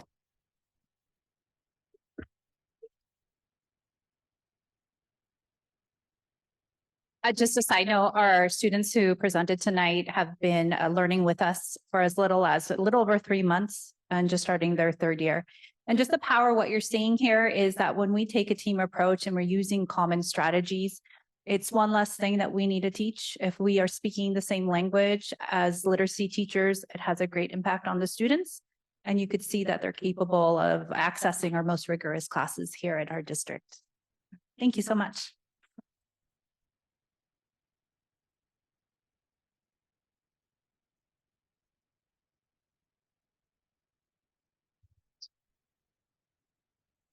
So thank you to our teachers and our students. If I had planned better, I would not have chosen to follow our students. They're pretty hard to act to follow. But I will do my best to close us out tonight. Before we get to the plan, I think it's been 2 hours, so we're going to take a quick little break. Okay. We'll be back in 5 minutes.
All right, and welcome back from the break. Thank you. So we will close out this evening talking about our literacy plan. You've experienced a lot of strategies tonight, and so we'd like to take you into where are we going next. So we'll build on there. You saw multiple different subjects, multiple different teachers, and students sharing in examples across different contents. And so as we build a literacy plan, we have to think about how do you build clarity, coherence, and alignment across those different contents, across different staff, and across different curriculum. As Assistant Superintendent Andrew Jennings mentioned at the beginning, this really started with and will continue with the board priorities that you set. One of our team members who's not here tonight, Kendra Parsons, stood up here a couple years ago in front of you to do a math study session, and it really launched our work with math. And so I want to thank you for empowering us tonight to really launch a literacy and focus on reading and writing across the curriculum at the secondary level by centering this and prioritizing this as a board.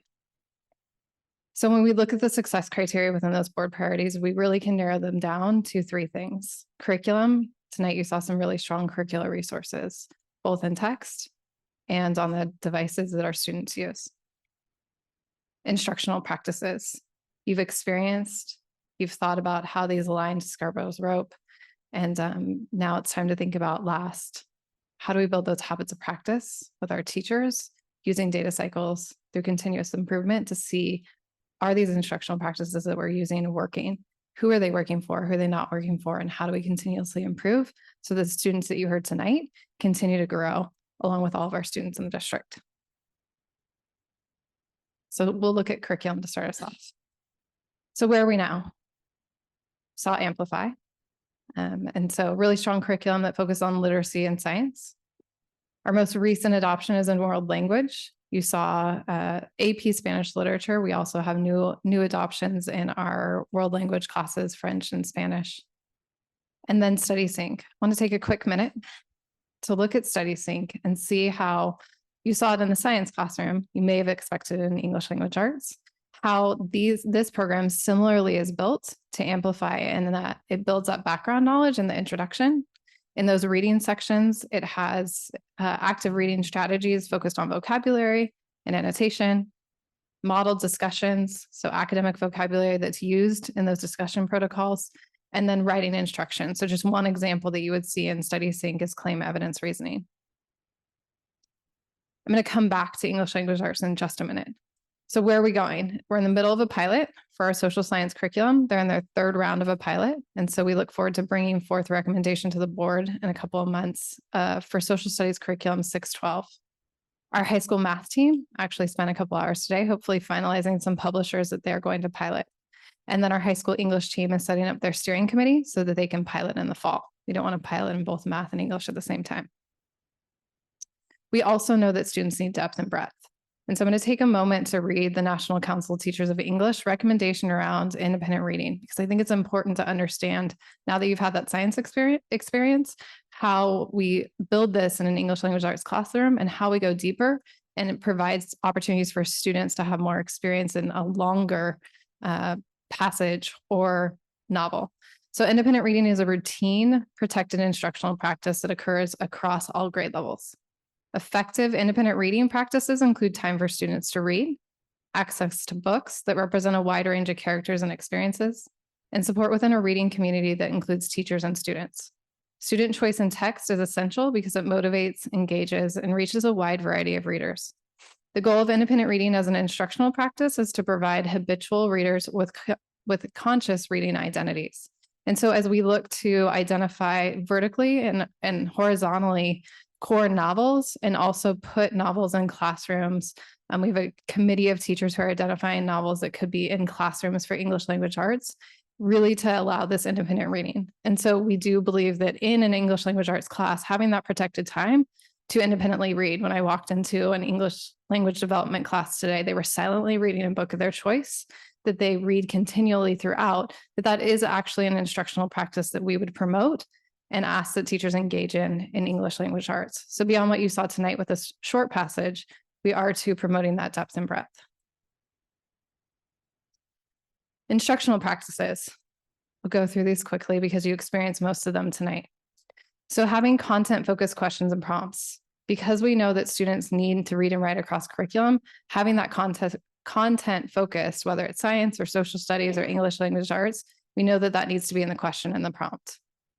We also know that they need that academic vocabulary, active reading strategies, some of which you experienced and saw tonight. We know that there are others that may occur in an English language arts classroom.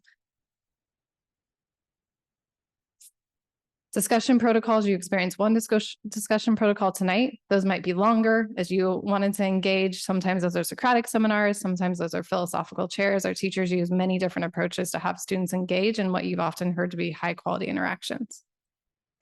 And then last, that explicit writing instruction, whether it's very intentional, short sentences or longer complex sentences, all the way up to longer essays, whether it's summaries, or it's explanatory or argumentative. They have various different formats that students all the way up to high school may engage in to process their learning. So we're looking forward to March.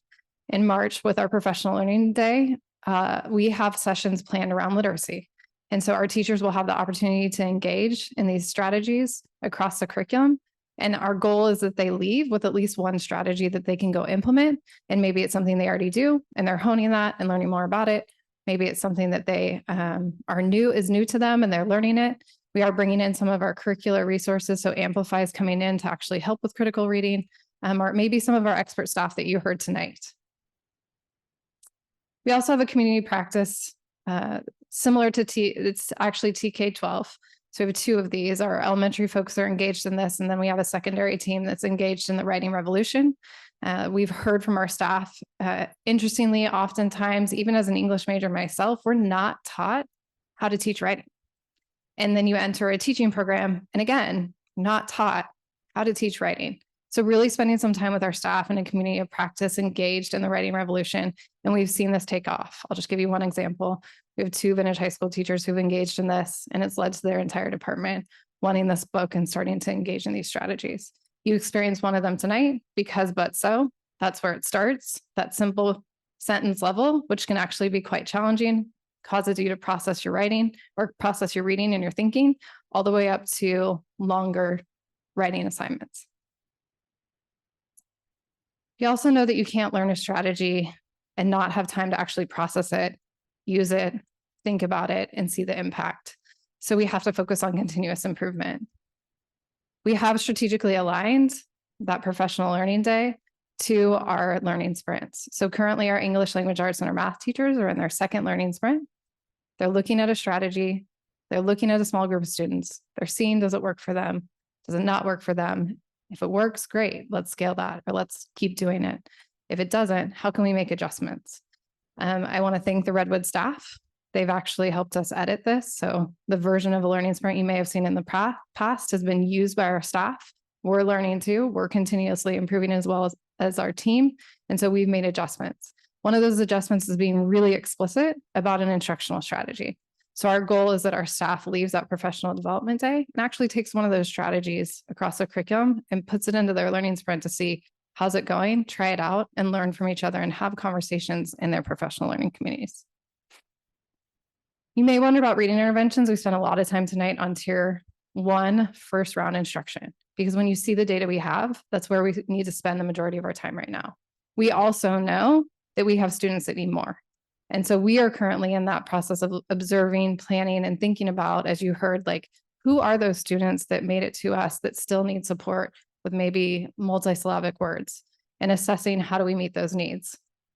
We spent a lot of time building the structures to enable us at the secondary level. When students aren't in the same class every single day, and you're working on a bell schedule, it takes some planning and thinking around those structures. So putting that instructional time in place with our team, our director of prevention and intervention, and the sports through MTSS, flex and embedded interventions. We also know that some of our students have more of a tier 3 approach. They may have an additional course. You heard from some of our English language development, some of our students who are enrolled in English language development tonight, students who have IEPs who may be in directed studies, or middle school students in particular, with lead to literacy, are getting some more small group individualized reading support through Spire. That's one of the programs. They may also have Read 180 or Rosetta Stone. So trying to look at, now that we have those structures and time in place, how do we use them? What programs do we put in place? And how are we responsive to students who may have come to us and still need help with all the aspects, including the bottom aspect of the rope? So I want to thank you for your engagement, your discussion. I want to thank our staff for their incredible presentation tonight, their ability to really show you and think through what it is that our students do. And we'll take any questions or open it up for discussion.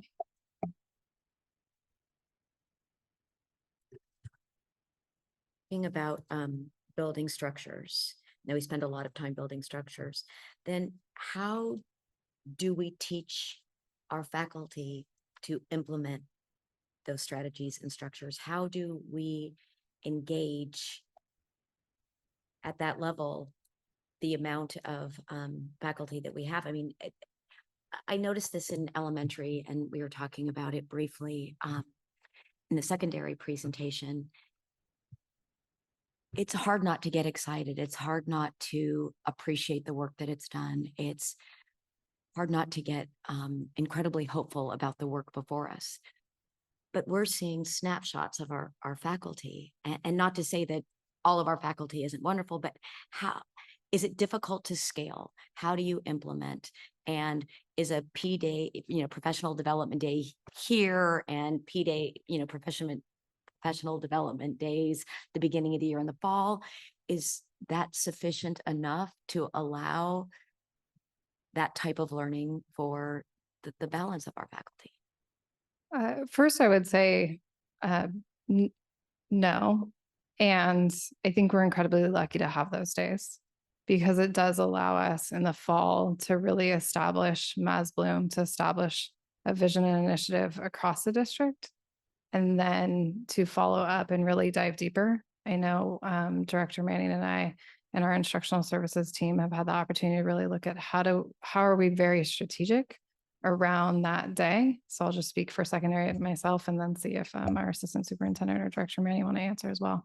I think that being really strategic, we heard from our teachers that they wanted voice and choice, and we're looking at voice and choice within certain categories, right? So providing opportunities for various different strategies that focus on high quality interaction, providing opportunities that focus specifically. So kind of having that sandbox of, then you can pick the tools and toys you want to play with. I think too, that really connects to the priority that you all set and we've been working on, is around those professional learning communities. Collective teacher efficacy has one of the highest effect sizes.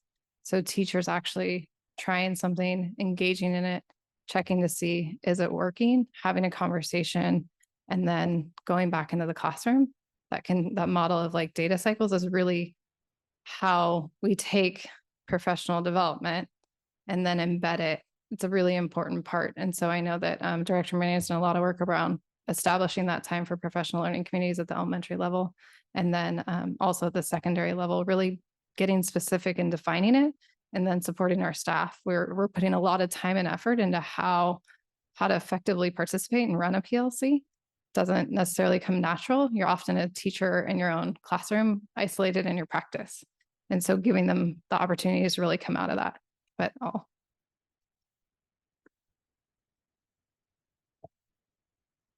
to lower the mic. I think that's a really important question, Trustee Jankowicz, about how do you permeate the classroom door in terms of some of the work or systems or structures we have in place. And Director Reddy did mention that PLCs and data cycles is one way, because when teachers are really looking at their practice, what they're doing, seeing what impact it has on student learning, they're able to then make those shifts. And as long as we're continuing to provide ongoing instructional coaching and support and providing that feedback, it can have an impact on the practices that happen in classrooms. And I can see how, that happens at a middle, there are 3 middle schools. So you can see how that translates on site, and you can see and I understand how that development work transpires on site. Then how do you, to keep a consistent continuum amongst the secondary schools, how does that translate from one school to another school to another school, so that our children, our students have access to the same kind of type of learning, so that when they matriculate onto high school, there's a consistent source of learning and access to information and opportunity and learning. I think what you're describing is trying to create a consistent experience for our students, regardless of what site they are, so that they have an equitable experience regardless of what teacher they have, what site they have. And I feel like we've spent the last several years really laying the foundation to ensure that that happens. And some of that is through identifying key instructional practices, which is the work we're doing right now, that really will impact student learning, so that when you go to visit a classroom, you can see those practices in place. And that will make a difference. So that is the direction that we're heading, so that we can say, like, these are the things that we believe really help and improve student learning. And we want to see these practices in classrooms, obviously in collaboration with teachers, with, the people who are practitioners who are doing the work. And then the ongoing, one of the things, and Director Reddy mentioned it in terms of effect size.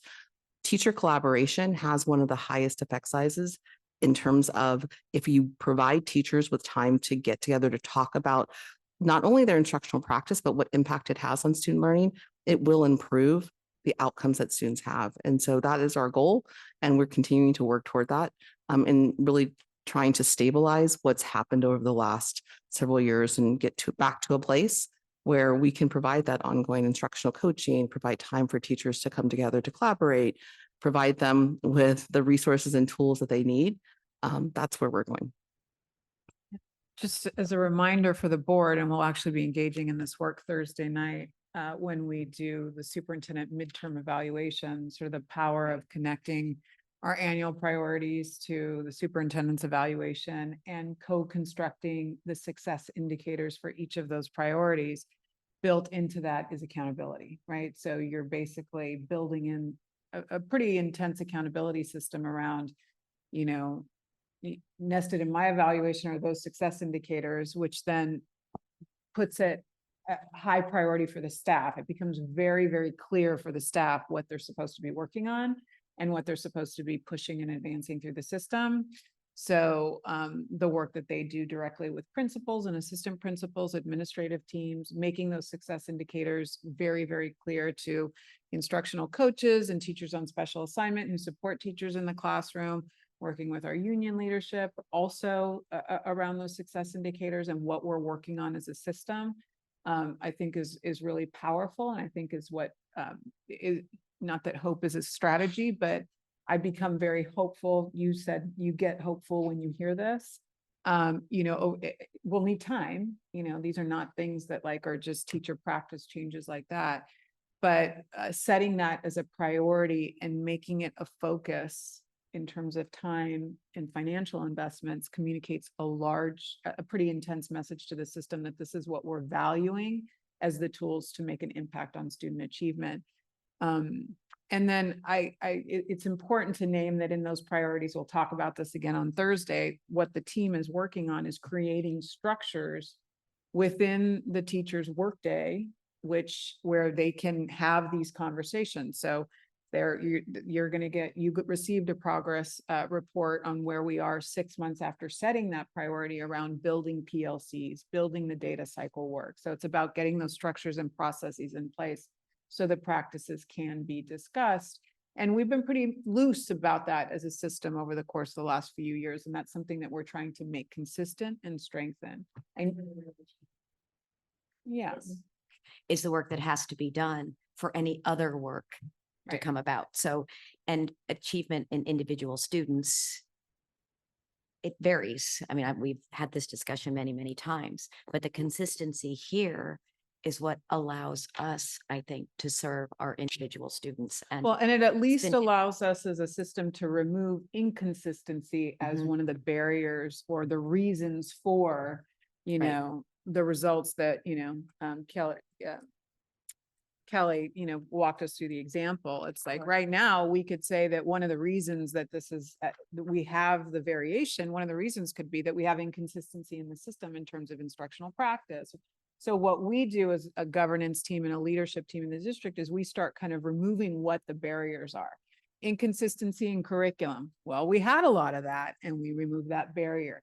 Then it's like, oh, we don't have consistency around the structures where teachers can talk about these practices. Okay, well, let's enact a focused effort around professional learning communities. Oh, we don't have consistency or equitable access to professional learning. Let's insert 2 professional learning days. Although professional learning days in isolation, all the research says, we just have 2 days and that's it. You know, we spray a bunch of training. I always joke around the spray and pray methodology where you spray training and pray that it works. That typically doesn't work, but that's why they've been so thoughtful around building that whole idea of the PLC, the professional learning community and structure in between those moments of professional learning. So as we do those things as a system, we can at least start to say, well, you know, curriculum isn't the issue. Okay, lack of professional learning isn't the issue, right? And then we can really get down to what is it that the kids need now that we have the structure, the tools, and the time to address the issues that we're looking to address when it comes to student achievement. Thank you, Dr. Marcetti. I think one key level of the system we missed in that too is that also building in monthly or even bi-monthly Director Manning and myself to our principal learning, right? We've talked about teachers and we've talked about the overall district. It's really been an intentional practice in our principal learning and our connection with them because they lead the instruction at the sites to make sure that they have their own training around how do I lead this work. At the secondary level with assistant principals, that was a gap that we noticed is that we were spending a lot of time in some of that management aspect of their leadership and not as much in their instructional leadership. And so we've added assistant principal meetings and we've actually added some coaching specific to instruction for our site level leaders to know how to lead this work, how to engage with their staff, how to go out to PLCs and see is what's happening, moving and really looking at data and impact. And so that's been a key shift that we've made. Elementary is ahead of secondary. So I have to give a shout out to Director Manning. I think the other piece is going out to classrooms. And so as they've had curricular resources and had some of these instructional practices with a little bit stronger of a foundation and more years to do it, they're in a place where they're going out and actually doing some learning walks together with their principals. And so we hope to get to that place. We will get to that place, not hope. We will get to that place where these instructional practices that you've seen tonight aren't in pockets, but we can go out and actually learn from each other and see different sites as a leadership team. And I know that that's already started at the elementary level. Well, this is great news. And Superintendent Massetti said that hope is not a strategy, but it certainly is a motivator. And I'm feeling good because my dream, it looks as if my dream is about to come true. As I said to Director Manning, reading and writing across the curriculum, and thank you to Mrs. Calderon for bringing the students in because this is the best part of the night. And I used to work with her and she's a wonderful person and she's a great teacher. And she also really cares about her students. And that's one thing we have learned over the last few years, that our students need teachers. They need human beings in front of them. You know, we did our best. We did better than a lot of people did. But, you know, we're glad to be back. And I think there's going to be some real improvement there. And I enjoyed the conversations. And I think the students do too, because you know, they got lonesome over a couple of years. It's an adjustment. So good job. And I'm looking forward to hearing more.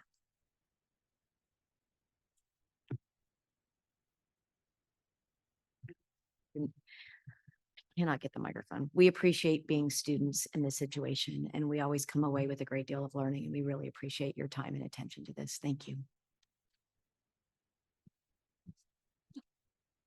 So as a scientist, I guess the resident scientist on this board, I really appreciate the thoughtful and very explicit instruction on how to annotate, because it was, I will say that my experience going through education and getting a PhD is you were really never taught to explicitly, well, you were never explicitly taught to do this in a very thoughtful way.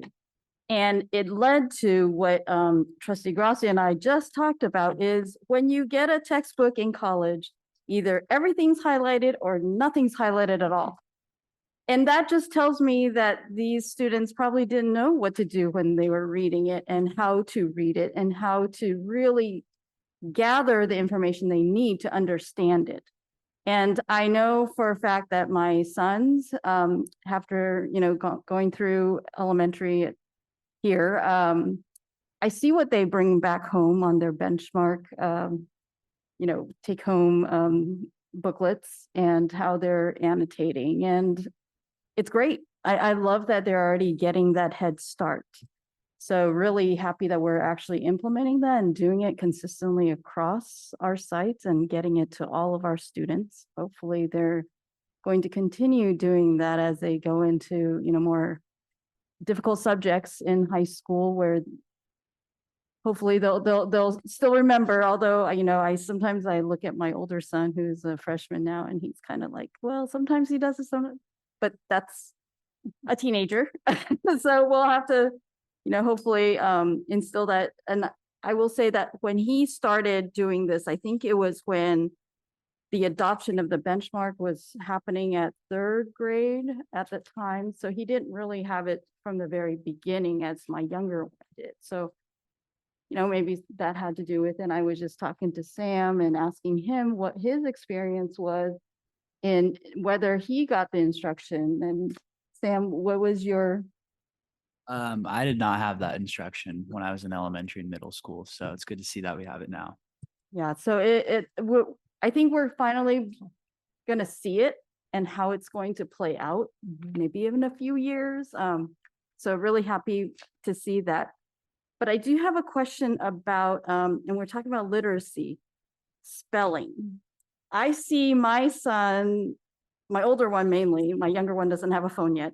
Sometimes he's doing, his homework on his iPhone if he just remembers, oh, I forgot a homework assignment, and quickly types it out. So in an iPhone or on an iPad or whatever, you have predictive text. And that, I think, is good and bad, right? It gets you the word. Sometimes you'll see your word there, but then sometimes it's the wrong word. There is a perfectly great word, but there are 3 ways of spelling it. And what you put in there actually affects what you mean, or whether it's just gibberish. So how do you, as educators, kind of counteract that and deal with that type of distraction, I guess, in the students' learning when they're trying to write a good essay, yet spelling is awful? And does that prohibit them from learning to spell? Because now we have AI coming in and writing essays for us. So can you kind of give us your thoughts on that? I can. I'm actually going to turn it over to our teachers. At the middle school level, spelling tests went away a long time ago. But we do have in our classes, I do Greek and Latin roots. And so that's one way of looking at the building blocks of language and practicing how to put language in. And there are a number of these subtle skills that translate to better spelling over time. One thing I'm working on with my 6th graders is that using spell check is not cheating. And so learning to use their resources as well. And a lot of them do actually have the Grammarly extension, which can then point out the difference between there, and there, and tell them that they're using it wrong or incorrectly. And then additionally, a number of middle school language arts teachers have implemented the Quill grammar program. So we have the building blocks of language, a vocabulary with our root vocabulary, and then we start putting them together in syntax with Quill. And Quill won't let you misuse. I'm going to keep going with the there. Quill won't let you submit the answer with that done incorrectly. So in effect, they're having to learn how to spell better, and it's cueing them. And if they still can't get it right, it'll ask it in a different way so that they can build those skills. And that actually came out of a BITSA study years ago with one of the teachers in American Canyon Middle School, who looked at how can we develop these grammar skills in a way that's engaging for students and also start to see change. And those that Quill program translates into student writing really directly. And so we're not having them memorize spelling words and write them down. Between the root vocabulary and Quill, their grammar does improve over time. Agree. I am fresh out of the classroom, and I've taught 9th grade English, 10th and 11th. And most of the work is digital. So just teaching the students, because many of them actually really ignored that little red squiggly line enter their paper. I'm like, the program is telling you it's wrong. And so just getting them to notice that. So really, I had to be very intentional to say, look, if you see that little red squiggly line, that's a red flag, and you need to check that. And then we would have the conversation of, you cannot just choose a random word. And so this is where the conversation about, synonyms comes in, and making sure that we're using the word in context. So paying closely attention to definitions. All of this is very intentional and takes time in the classroom. And so writing truly does become a process, not just on the multi-paragraph level, but definitely at a vocabulary, then syntax level. And as far as AI having a role in the classroom, something that I had to use to evade that is I had to ask students to begin their drafts in the class by hand. And this is like an age-old practice. They're like, what? My hand hurts. I'm like, it's good for you. It's okay. So, and we talked about the science behind actually doing something with your hand, writing something down, and how your brain takes that differently than when you type something and it's on a screen. And so just getting them started on their drafts is how I would do it, just by hand. And I don't know how many other teachers did this. I had no problem slowing down. So thank you. And so that would give me an opportunity then to check their drafts. They can check each other's, so that anything else that came in typed, I would know if it correlated with their draft. And then if I don't shy away from online resources. I say they're there to help you. But if you're going to copy it, you need to cite it. You got it. And we talk about the respect for authors and researchers out there, and how they've done the schooling, they've done the work, and the paying respect to that. So all of the different conversations have to play a role in the classroom, because we don't just want copiers, we want learners. We want our learners to become independent learners as they progress in their education. Thank you. So you brought up an interesting point about the handwriting. So I definitely saw that through the pandemic, where my younger one had to submit everything through type. His handwriting is awful at 5th grade. And I kind of felt like it was going to happen anyway, only because we do start having computer programs and, those types of learning opportunities for them, which is great. And it definitely has a purpose, but at the expense of some of their handwriting skills and their grip, right? And like you said, you do learn when you're actually doing it by hand. So I don't know when maybe by the time you guys get my younger son, you'll see it's still pretty bad. Hopefully it's legible. Maybe this is more elementary level. Are we doing anything to help promote more handwriting? Like, I know we no longer kind of teach cursive unless our teachers decide they want to teach cursive, but my older one really learned how to write when he learned cursive.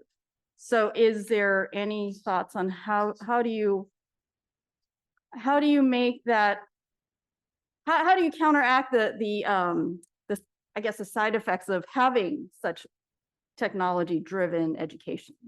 So we do have a program, a district adopted program I can't say it's used in all of our classrooms across all of our schools. It's called Handwriting Without Tears, and it is very effective. I like that. What it's called. So, and I actually it's a timely question. I was just at Browns Valley today touring the school, and in a 2nd grade classroom, and the teacher, Mr. Silver, brought me in there because the teacher had used Handwriting Without Tears because this was an issue that you're describing. And I looked on the wall, and the students had impeccable handwriting. All of the students had impeccable handwriting. So it's not something that we've said all schools need to use, but that was evidence for me that we may need to expand the use of Handwriting Without Tears.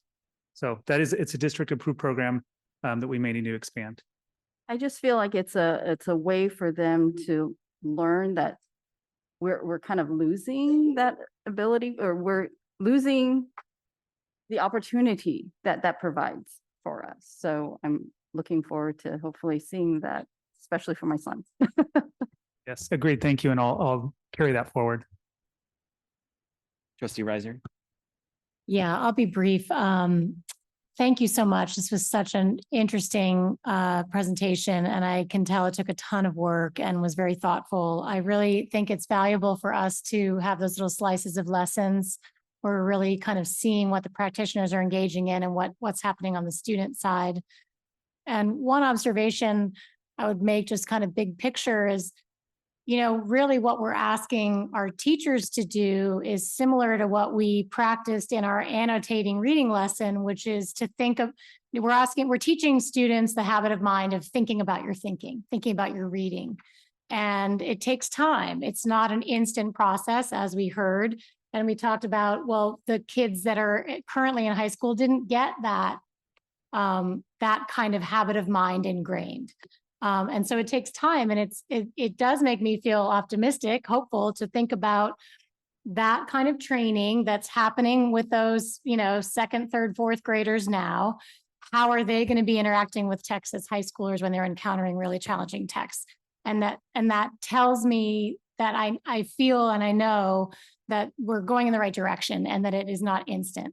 And the same thing goes for these PLCs that we're establishing.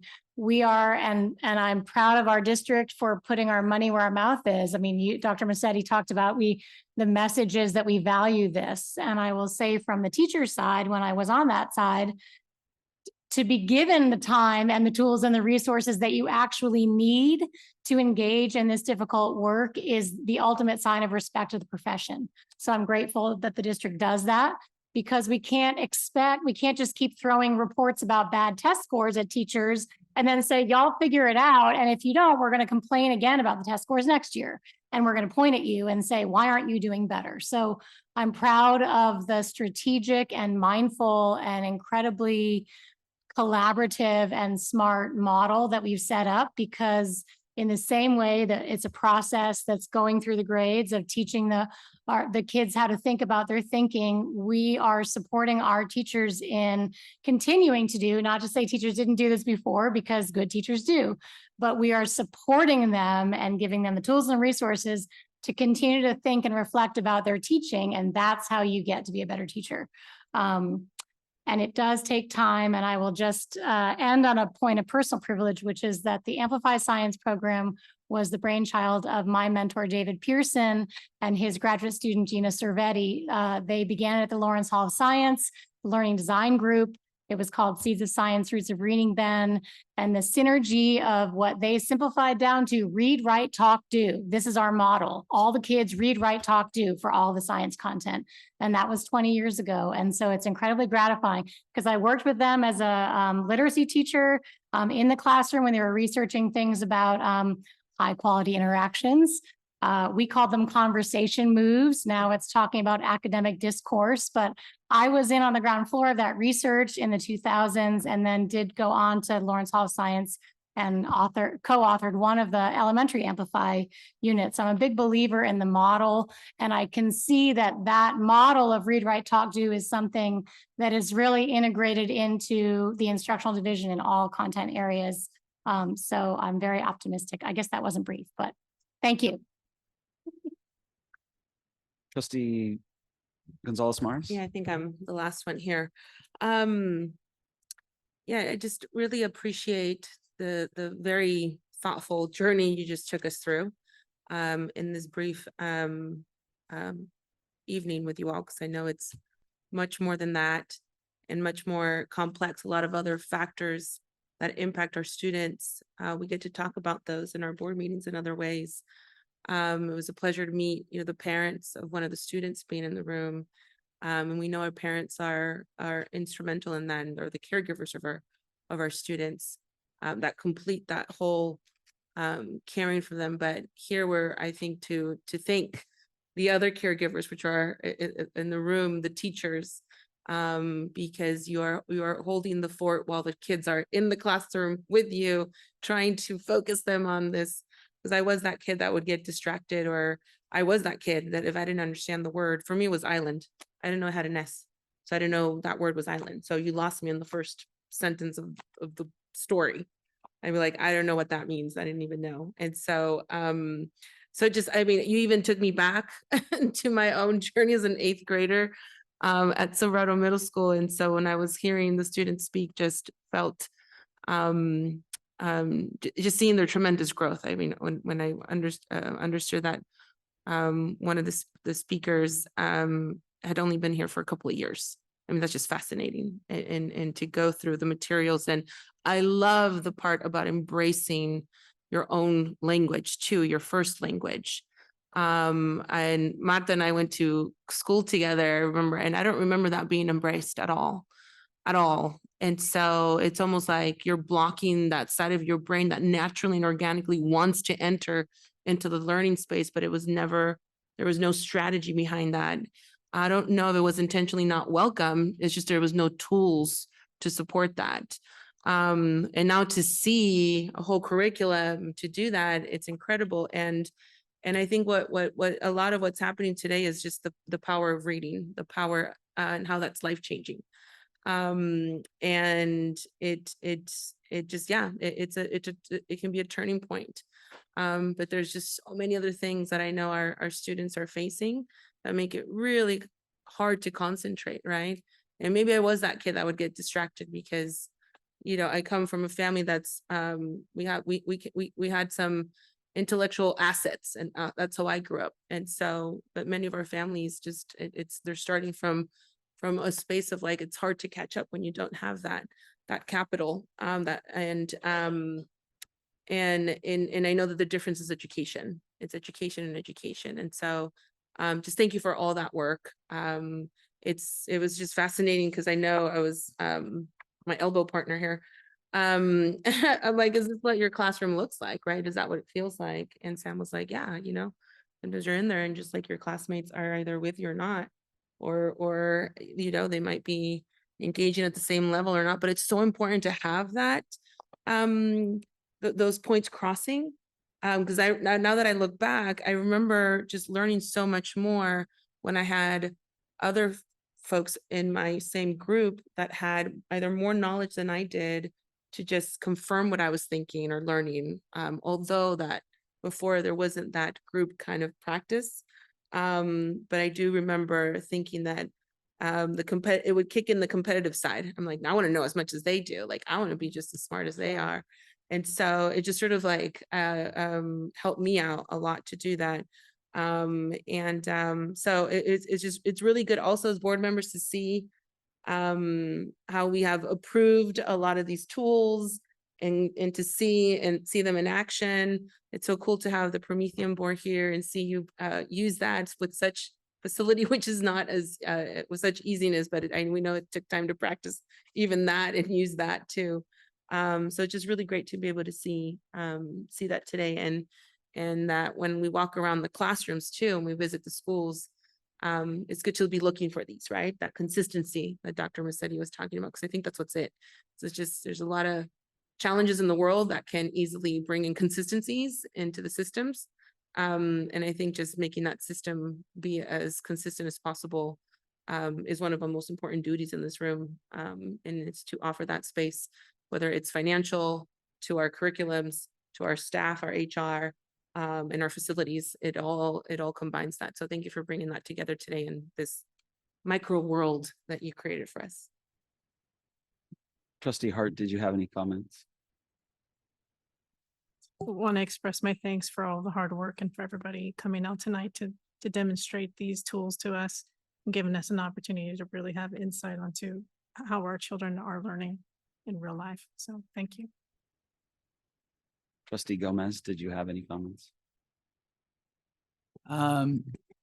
Yeah, just like I said before, it's something that I didn't have growing up through elementary and middle school and NBSD. So it's good to see that they have it now, and to see how it plays out over the next number of years. Trustee Water. Oh, I just wanted to add one thing. The Knowledge Gap by Natalie Wexler.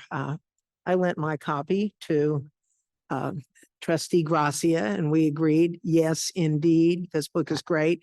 And I'm sure you all have read it, so I'm recommending it to my board because I lived through this ignoble period where there was this mania for skills, and I felt it was at the expense of content. And there's nothing wrong with knowing stuff, and children really, our students want to be smart. They really do. And I recommend this book. It's a good book. Some of parts of it will make you groan, and others will make you hoot with laughter. She writes for The Atlantic a lot. So I had a question about Quill. It was referenced that sounded like some places are using it, but it's not something that we have as a tool district-wide.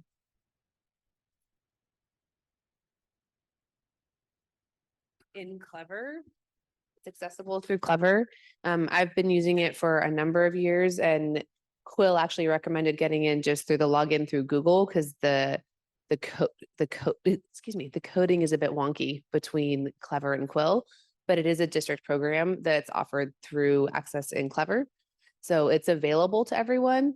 I'm not sure that every language arts teacher is taking it on. I know at Unidos, most of us are utilizing it in one form or another.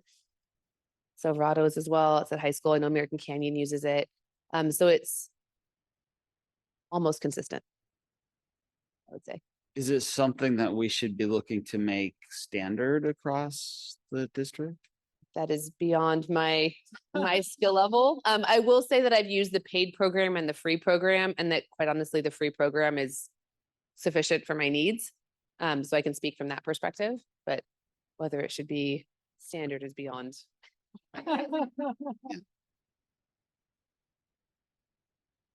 think one of the beautiful things about bringing our staff tonight is that I know that I've learned about Amplify in a way that I did not know prior to experiencing it as a student walking through this, and then hearing from our staff some of the tools that they're using that we can then leverage and scale. So I think hearing that tonight, hearing that it's being used, things like our professional development day, those are like great places for us where we can embed some of those. So we'll make note of that and take a look and see and investigate whether we can dive deeper into that and provide it to more folks. And then I had a follow-up question that we probably can't answer tonight and may involves data services, but I was wondering at secondary level, like how are we doing with the word recognition part? Like, do we have a bunch of students that aren't good at word recognition by the time they hit secondary level, or has that mostly been solved at the elementary level? So last year there was a little bit of piloting amongst the team, the academic specialists going out to actually ACMS to see how our students doing. I think what we saw is that some of our students are still struggling with multisyllabic words. One of the things that we've done when we look at that kind of our own continuous improvement, so I don't yet have the data, but I think we can do that. And it's honestly probably more of an instructional piece. Like we actually have to go out one-on-one. And so we've asked one of our planned next steps is to go out and look at students who are scoring urgent intervention at the middle school level and do that one-on-one assessment. It takes about 10 to 15 minutes. We've been trained by our elementary folks on how to do it. I really appreciate their time, and then looked with Director Boot around what are some of the programs we can use that make it easier to record in our data management systems. So that's work we have to do over the next month or two. I was really ambitious and thought we could do that in December, and then I had a really great team that slowed me down a little bit. So we have that yet to do, but it is on our list of things that are important. And then also looking at what programs or instruction do we need to have in place to then address that? Because it may look a little bit different than what we're currently doing right now. I look forward to that information coming to the board in the future. After that, then I would just like to say thank you all tonight for this presentation. I appreciated the deep dive into learning that we got tonight. Dr. Massetti? Thank you to the trustees for asking for this. I think Director Reddy said that, and I, just to be honest, I don't know how many school boards are spending this many hours talking about literacy. So we've done a good solid almost 3 hours here tonight, and did the same with elementary. So we do know that we've learned from CSBA that a school board that focuses on achievement issues in instruction usually governs and leads better in service to students and can have an impact on student achievement. I just want to echo, we said this when the elementary team presented back in November, these folks have been preparing. This takes months of preparation to orchestrate this. Our teachers that are, I hate to keep teachers awake. It's 8:25 and I know I'm keeping them from getting the rest that they need. And it's only Tuesday and they still have Wednesday, Thursday, and Friday to go. But I just do want to, you were just so skilled. I want to appreciate Director Reddy for incorporating our teachers on special assignment and classroom teachers and students, secondary students into the presentation. Kelly, when you confirmed that the microcosm of one classroom in Napa High School mirrors or parallels the national data, which demonstrated that half of our students are proficient in reading, while another half still have a lot of growth to make to become proficient. It really reminded me of how important it is for us to ensure that all teachers have exactly what they need, curriculum-wise, professional development-wise, technology-wise, to teach with intentionality to address that 50%. And how important it is that the board makes decisions, like you've illuminated, to ensure that those resources are there for them. So thank you so much for that important reminder. Veronica and Martha, when you guided us through the vocabulary building tool, it really inspired me to appreciate how much preparation and planning a teacher needs to engage in order to ensure that students can actually access what seems like an everyday text to an adult learner or a proficient reader, right? And so it's such a heavy lift that teachers have to do every lesson. And so thank you so much. I'm grateful for you providing me that inspiration and that reminder after being out of the classroom for a while now. Carlene, when you engaged us in choral reading and modeled how to annotate through your thinking aloud, you really also made me appreciate, it was a good, solid reminder of how important teacher modeling is, like high quality teacher modeling, especially when reading the complex texts that you see in a rigorous curriculum like Amplify Science. So I appreciated how you demonstrated that you are a teacher both of content, but also process, right? And making your thinking visible to students. So thank you for doing that and reminding us of that complexity. Sarah, when you emphasized utilizing the annotations more than once and making sure that kids reconnect with them and giving students ample opportunities to discuss it with their partners, and putting us in the seat of students, like to do that very work, the ask that a high quality teacher makes of their kids, you made me really reconnect with the idea that teachers are extraordinary facilitators of learning who have to strategically create and think about opportunities to ensure that students have practice time in the classroom. And if you don't create that, then where will they practice, right? So I'm so grateful that you reminded me of that complexity in the classroom. Judy? When you shared that active reading will support students across all of their classes, that really resonated with me. And you modeled the importance of taking the learning from reading into writing immediately, and the power of that. You made me think about the importance of us continuously remembering how important it is to illuminate the connection between reading and writing, and that they're not these two parallel processes, but deeply connected and intertwined. So thank you for connecting me with the idea of the writing revolution and the value that that brings to the classroom. Director Reddy, I really want to thank you, the coordination of all this with your secondary team, the integration of the students, when Carla, Marisol, and Grisal highlighted for us the power of those tools and how it supports them in successfully learning when they carry that dual load of learning content and learning English in school every day, every minute of the day, how brilliant they are. Like to be able to accomplish that, repeatedly day in and day out, and suiting up and showing up clearly with a lot of enthusiasm and courage in doing that. And I think they were just a prime example of that this evening. So I just love how you thought about bringing in our multilingual learners to demonstrate their brilliance and their resilience and their commitment to learning as they navigate those two realities. And I just really want to appreciate that you kicked off tonight's presentation connecting with the elementary, tapping into our prior knowledge, right, that we learned back in November. And that's such a powerful strategy in adult learning and in student learning. And so for me, I really valued it because it was a reminder for me the power of this team, Assistant Superintendent Andrew Jennings, that you're leading around this whole TK-12 vertical alignment, right? Because a lot of the time in instructional divisions, elementary's over here, secondary's over here, and they never talk. There may have been a little bit of history of that in this organization. I know in most districts, that's a truth and a reality. And I feel like we're disrupting that trend through this alignment effort that we saw in November that you connected with at the beginning of the meeting tonight. And then just having a literacy plan for secondary just feels like a miracle. So if we can get it implemented, you will be a miracle worker. So thank you so much to the entire team. I just wanted to illuminate the complexity. You know, surgeons and doctors and medical practitioners, when you think about them going into the operating room and how much decision-making is involved in that, the precision of every decision, you can see through what we were exposed to in November and now at the secondary level here tonight, the complexity of what teachers have to do every day. So thank you so much. We value so much the work that you do.